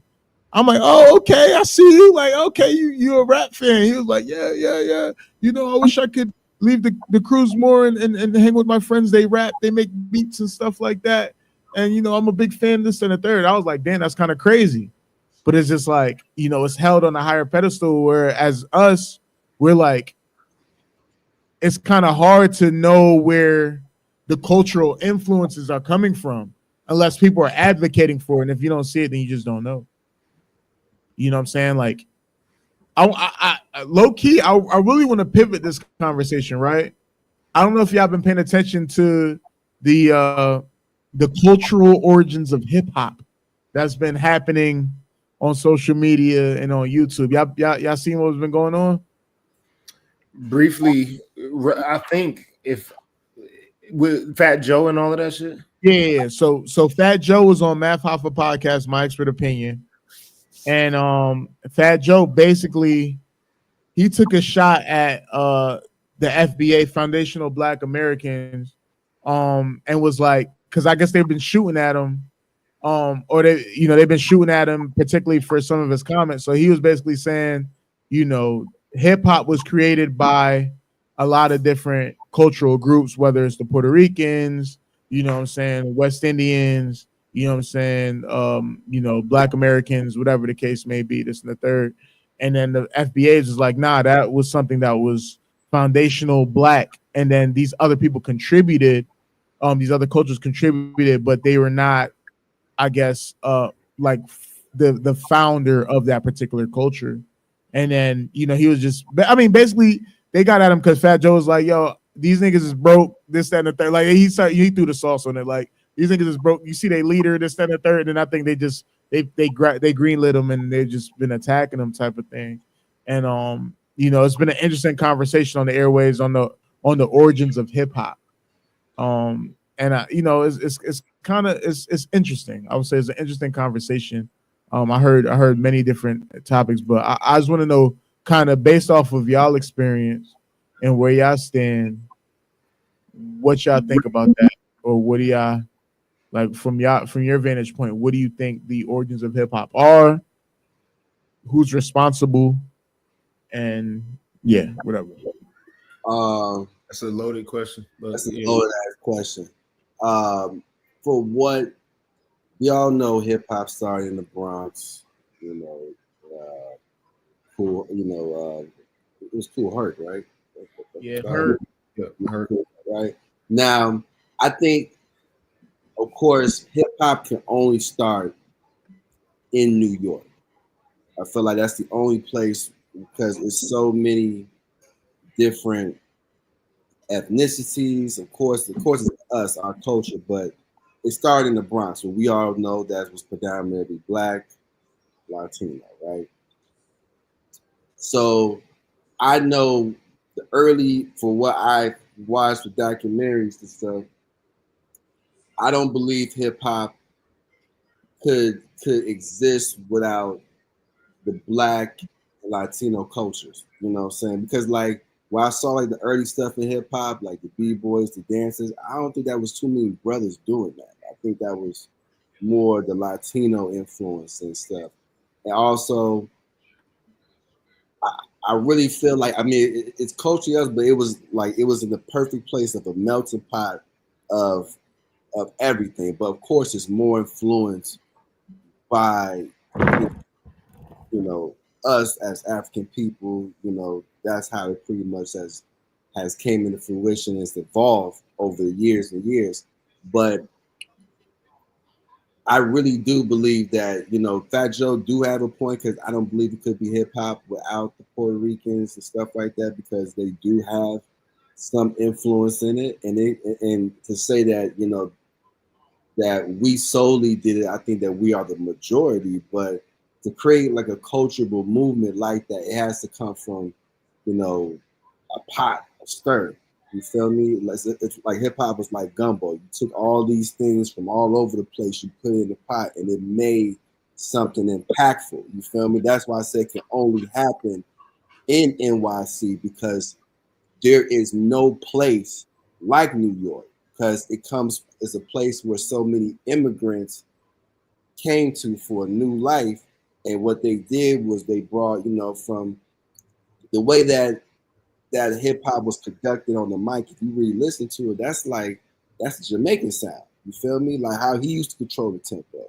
And then when you think of like the breakdancing, which was the central part of hip hop, which is also a part like hip hop right now, that's the Latino base. You feel me? And then you got, you know, the us who were, you know, our folks was descendant of our, you know, different lands, and then they come here, and we are like the first generation to be out here, and we just kind of just took the things that we saw, you know, our parents do, and we use that as a way of just being new and being innovative and thinking out the box. So I think hip hop is a cultural moment that is just mixed from a number of different spaces.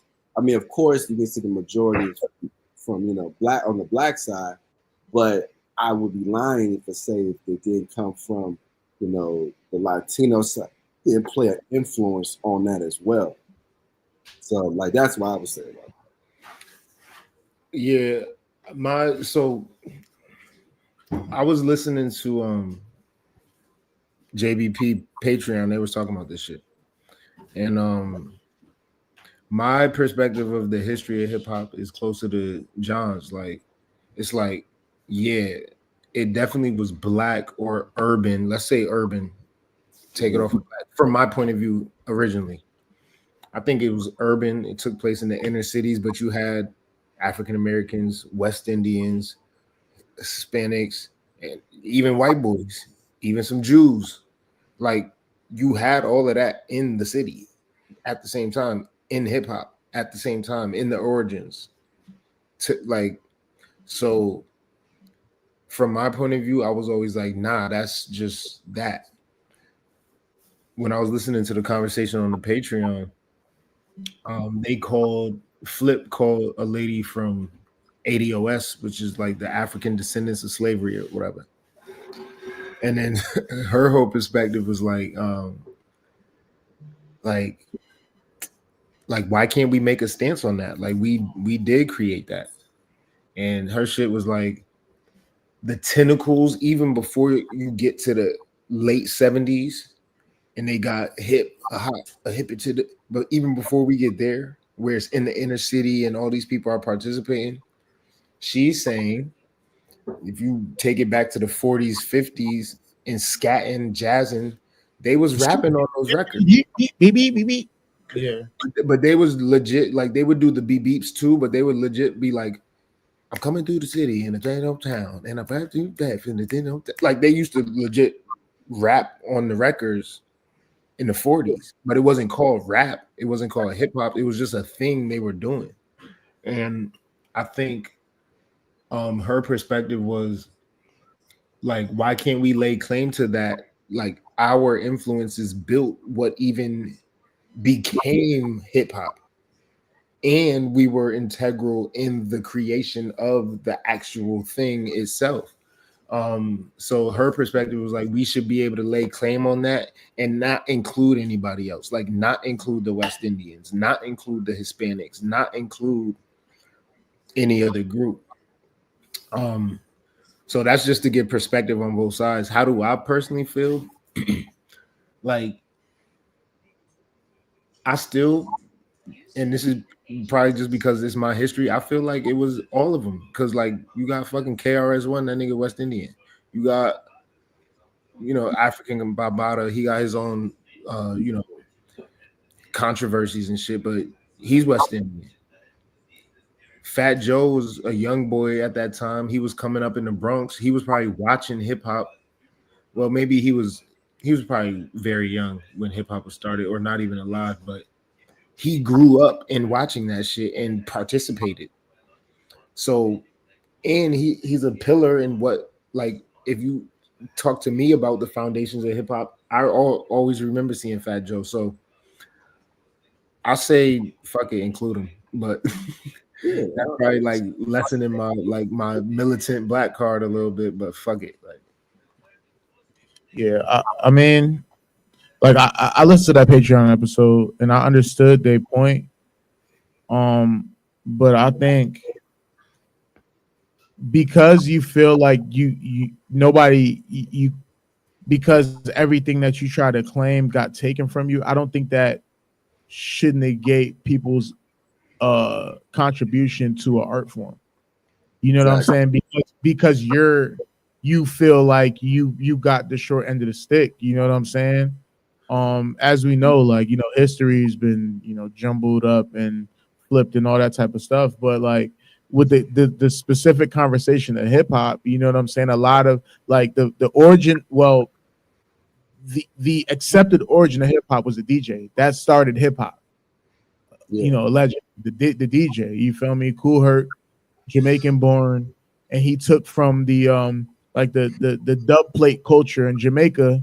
You know what I'm saying? And incorporated that in the Bronx. You know what I'm saying? Or running the breakbeat back, this, that, and the third, blah, blah, blah. Grandmaster Flash, all them niggas, like, you know what I'm saying?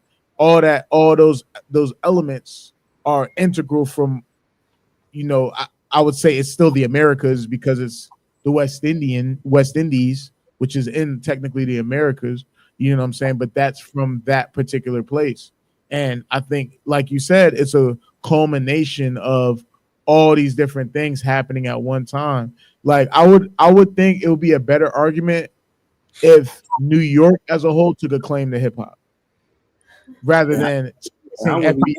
Like if New York was like, yo, we started hip hop, I'd be like, you know what I'm saying? I wouldn't feel away. Like, you know what I'm saying? It's like it's valid. It would be valid to me, you know what I'm saying? But the 5 elements of hip hop is breaking, DJing, MCing, fucking fashion, and whatever the last shit is, whatever that was. Graffiti. I thought so. Yeah, graffiti. So art. So yeah, I don't know. I think niggas be trying too hard to own some shit that they don't own. It's like when niggas be like, yo, this is my block. You know what I'm saying? But they don't own no real estate on the block. Exactly. Like it makes sense, but it's just like, all right, and cool. even that argument is flawed because if you go back to I guess the only genre you could really say is like Black American is like blues. But like blues, rock, all that shit. No. But rock comes from blues. I would say blues definitely because it was literally the slaves playing on the guitar. But my biggest issue is this: the origins of everybody's conversations come from slavery. Nah, not mine. No, but in this specific, okay. I know what you're saying. I'm talking about in all of these instances that we're talking about. Mm-hmm. Fucking the origins of everything come from slavery, bro. Which is trash. And that kind of distorts shit as a whole. because everybody wasn't a slave. I agree. I'm just saying. So I know what you're talking about blues. I know. Go ahead. You talking about blue? Go ahead. I was just saying in terms of the argument that like, well, black people started hip hop. Like rap comes from jazz, and we was doing this before. Like even jazz, nigga, it was Latinos, West Indians, and all of that in that movement as well. Just like the rock movement prior to that, like it was. I think it's all intertwined. The only maybe substitute I would give is blues because of the parameters of that genre. But yeah, so. Yeah, I mean, I don't know. I think, at the end of the day, bro, Western imperialism did a number on mad people and mad cultures. You feel me? And everybody's just trying to pick up the pieces type shit. So, I don't know. It's interesting because everybody claiming owner, but don't nobody got no label. Ain't nobody rising off nothing. The fuck? Who owning the labels? Who owning the masters of the music? So what the fuck? Whoa. You can't say certain things on the YouTube. Can't say certain things on the YouTube. Can't say certain things on the YouTube. You know what I'm saying? You gotta have code words. But there's certain people that literally own the shit. So intrinsically owning some shit and somebody, whatever, it's a difference. It's definitely a difference. Because I think if you was in the sun, you had a drum. And niggas was drumming from God knows when to when. You feel me? And rhythm was a thing. It was always a thing. It was like innate. It's a soul type of thing. You feel me? And you're gonna be a creator from that space. It's only when shit gets quasi leaks and I heard from New Yorkers I heard from New Yorkers who were teens at the time that Latinos wasn't fucking with hip hop till it was undeniable. And he said, fuck out here, fuck out here. That's the problem with y'all niggas. Now y'all don't own shit. And when you have a chance to own shit, you share it. Lame ass niggas. Niggas mad inclusive. Fuck it then. American niggas created reggae. I mean, all right. Salute. Cool. All right. I don't know how to pivot from that. Salute. I don't know. I don't got no comments on that. Yeah, y'all know. You the music correspondent, Josh. I know you do your little the 70s, the 80s, and the 90s. It was changed. I don't know. Maybe Malik know more than me. I thought the Latinos was fucking with hip hop in the 70s and the 80s. Yeah, I thought so. But there was always two factions of Latinos, and they was talking about that in the pod too. Like, nigga, there's the Latinos that's white, and then there's the Latinos that's black. Like, yeah, I'm pretty sure there was a group of Latinos that was like, we ain't fucking with that nigga shit, and then there was probably a group of Latinos that was niggas. Like, so bro, there was niggas saying we ain't fucking with that nigga shit. Exactly. Yo, what are we talking about?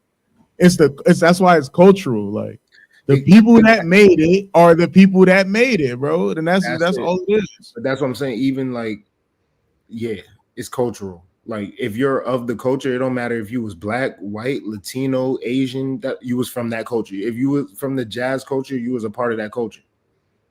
It just gets fucked up when you look up the chain and the niggas that literally are profiting off it ain't from that fucking we are the world type of spectrum. That's because they're from the niggas who's profiting off of it is from a different culture. And even those niggas who was profiting off of the 6 bands that they had on their label, and I made $3.5 million, and I was able to, like, that nigga was a lil nigga to his culture. And his culture was, nigga, we gonna own all this shit and profit. Lior? That nigga Lior. You feel me? So I think it's like, I think that's part of it. Like it's just different cultures. Like there's literally a culture of, yeah, grab that up, package it, and sell it. Yeah, like, that was a whole generation of like find some shit, package it, sell it. Oh, niggas like all these niggas be smoking cigarettes on the thing. They be rolling their own cigarettes. Yo, you know we could pre-make those, right?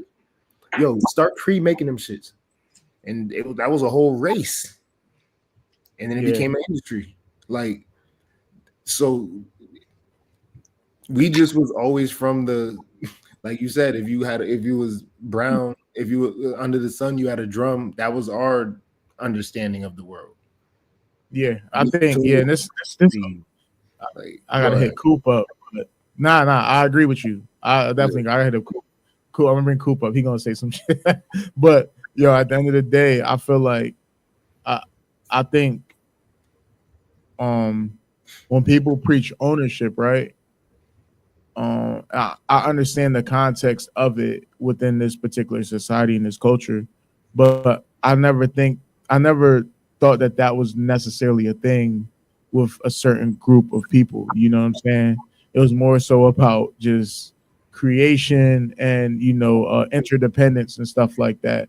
Ownership is from a different particular culture where you got to take and grab, where there's like it's a lack of abundance type of thing, and you feel like you got to do something in order to stake your claim and to be existent type of thing. So I think that kind of muddies the waters, and it makes the conversation a little bit harder because the ownership, quote unquote, people are the people that are like, running this particular society in a certain regard. So it gets you in that frame of mind. Nigga, don't nobody feel good running around having to pay bills, nigga, like doing this, that, and the third. Don't nobody want to go to work tomorrow. Like, nobody want to do that shit.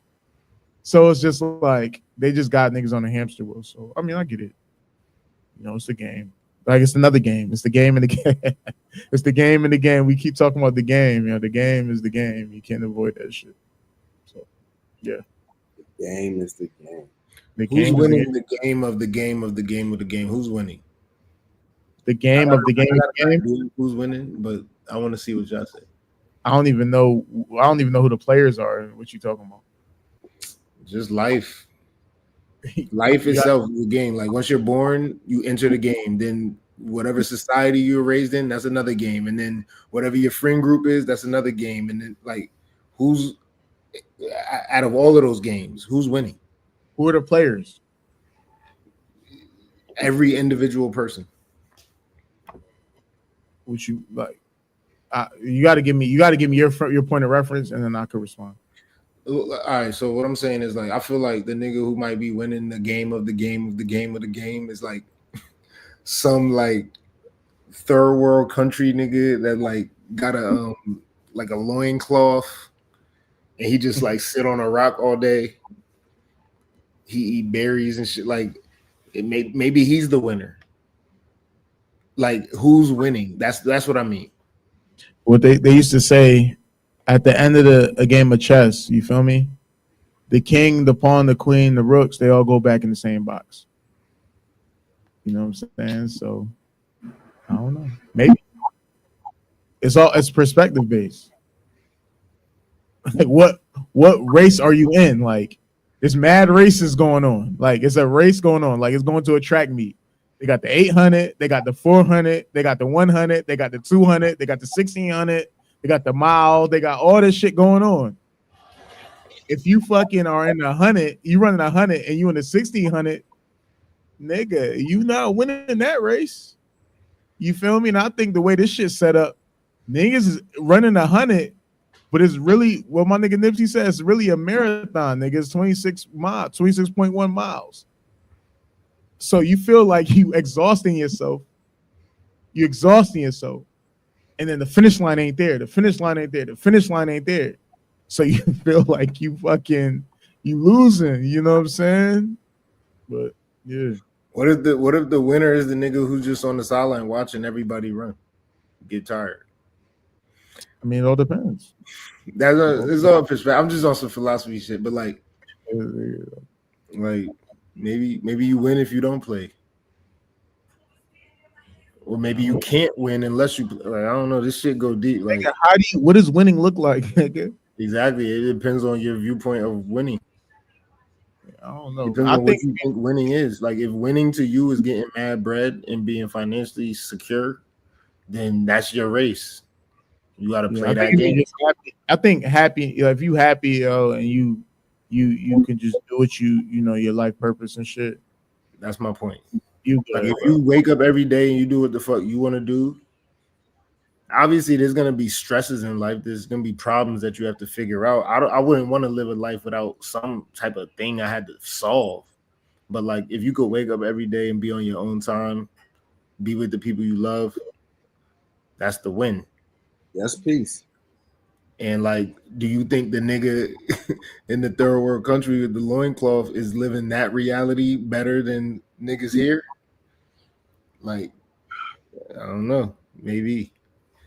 It's all about perspective.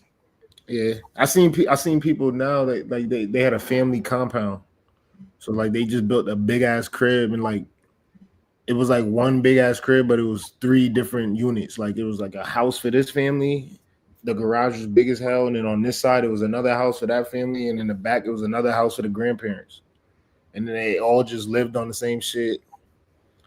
I think shit like that is kind of fire. Like I like that. You keep everybody close. We all here. We all help each other build. We all pitch in and pay for this shit together. Like, I like shit like that.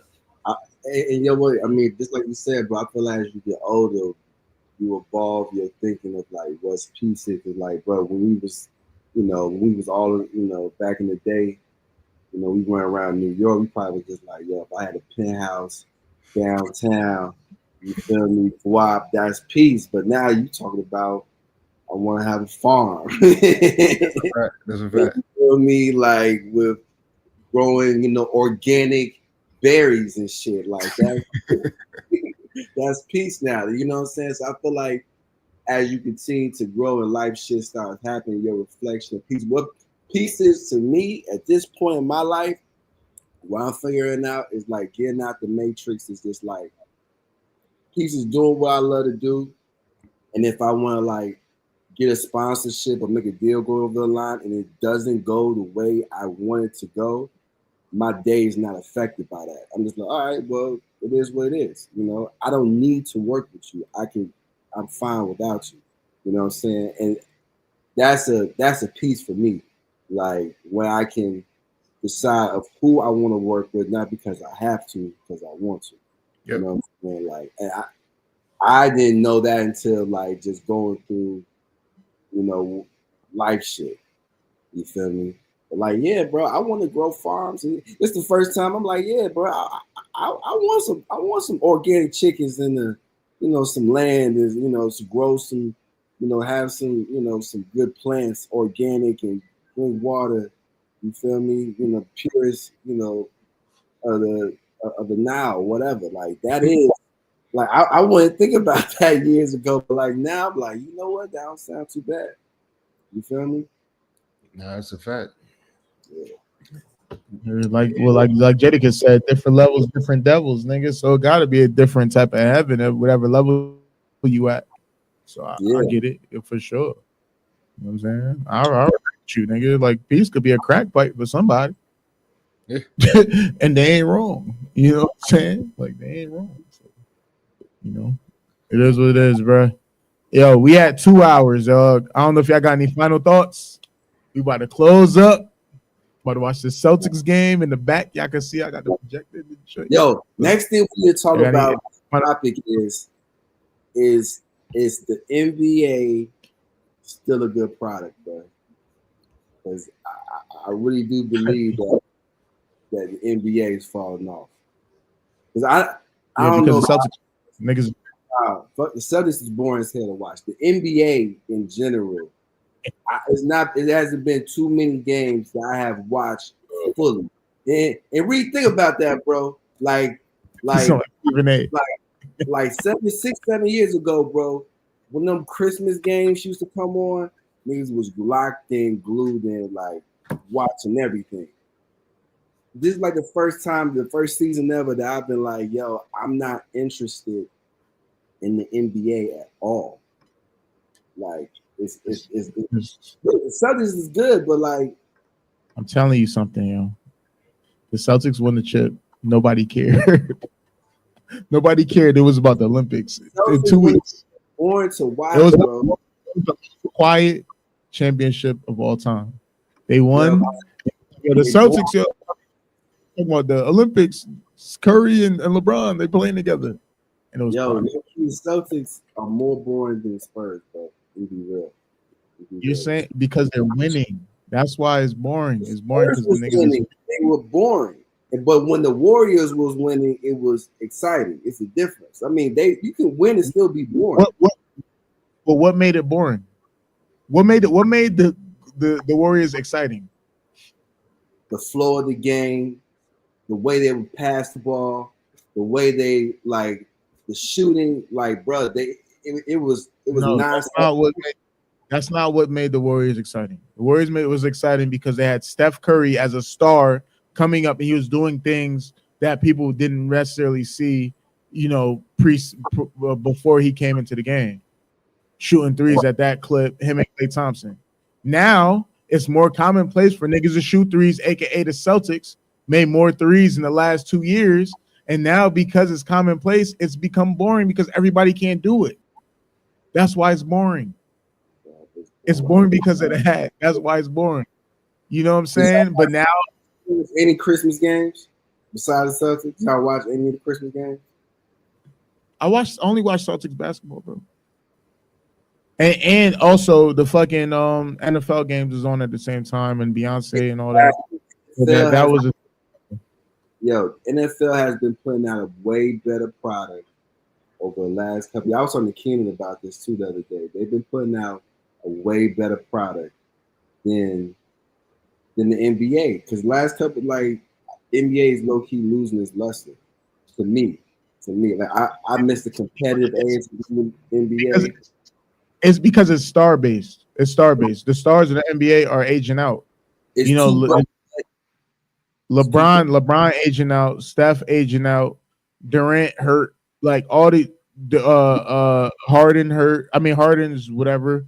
Kawhi hurt. You know what I'm saying? Russ is at its all the tail end superstars are that.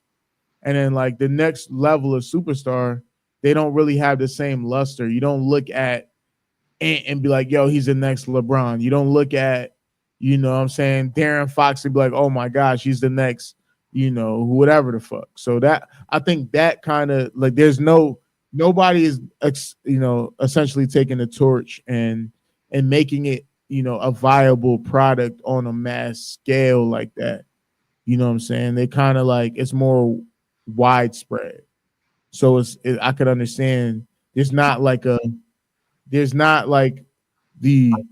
Showtime Lakers or the LeBron Cavs or the LeBron Heat or the fucking Golden State Golden State Warriors. Like all that shit is dead. Like, you know what I'm saying? So niggas is like, huh? I feel like it's too buddy, man. There's no competitive.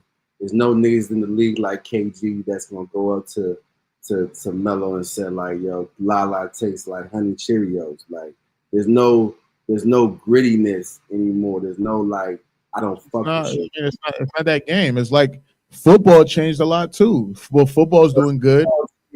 Football changed for the better for the fans. Like no. Look. Football has stars. You have your Lamar. You have your Pat Mahomes.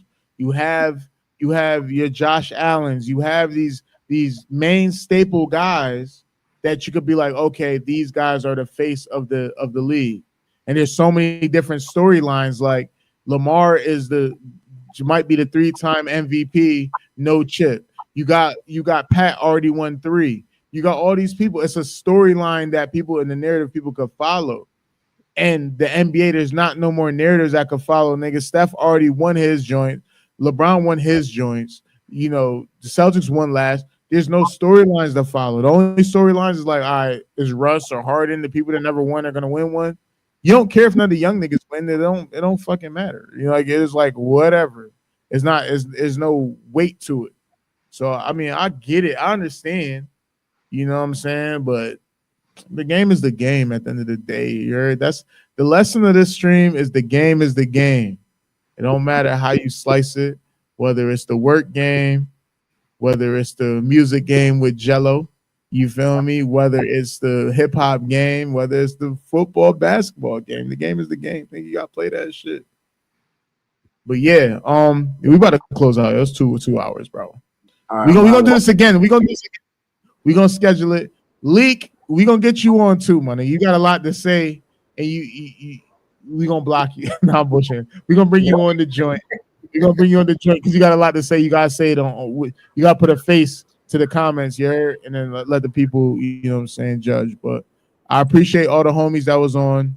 Shout out to all the homies. You know what I'm saying? Group Think, episode 1. Yeah, follow me on Instagram at son. No, Richard, do that shit. I am Josh Wells. No taint. It's up. All right, follow 80 Piece on YouTube, TikTok. I got TikTok now, and Instagram. You feel me? We're gonna have mad shit coming out. We got the History of the Future just dropped, episode 1, season 2. Have my dog Issa, have my boy Jamel, have my cousin Lawrence on there. Boom. We got SUV sessions, episode 1, season 2. You feel me? Had Issa on that joint, did a 2-hour set. We trying to figure out where to put it where it won't get taken down because you can't have it on YouTube. We're gonna find a place, and you know what I'm saying? So be on the lookout. We're gonna have some other stuff coming. We got the merch, we got beats, we got songs. Be on the lookout, man. I appreciate y'all. Much love. Group Think. God bless. Peace.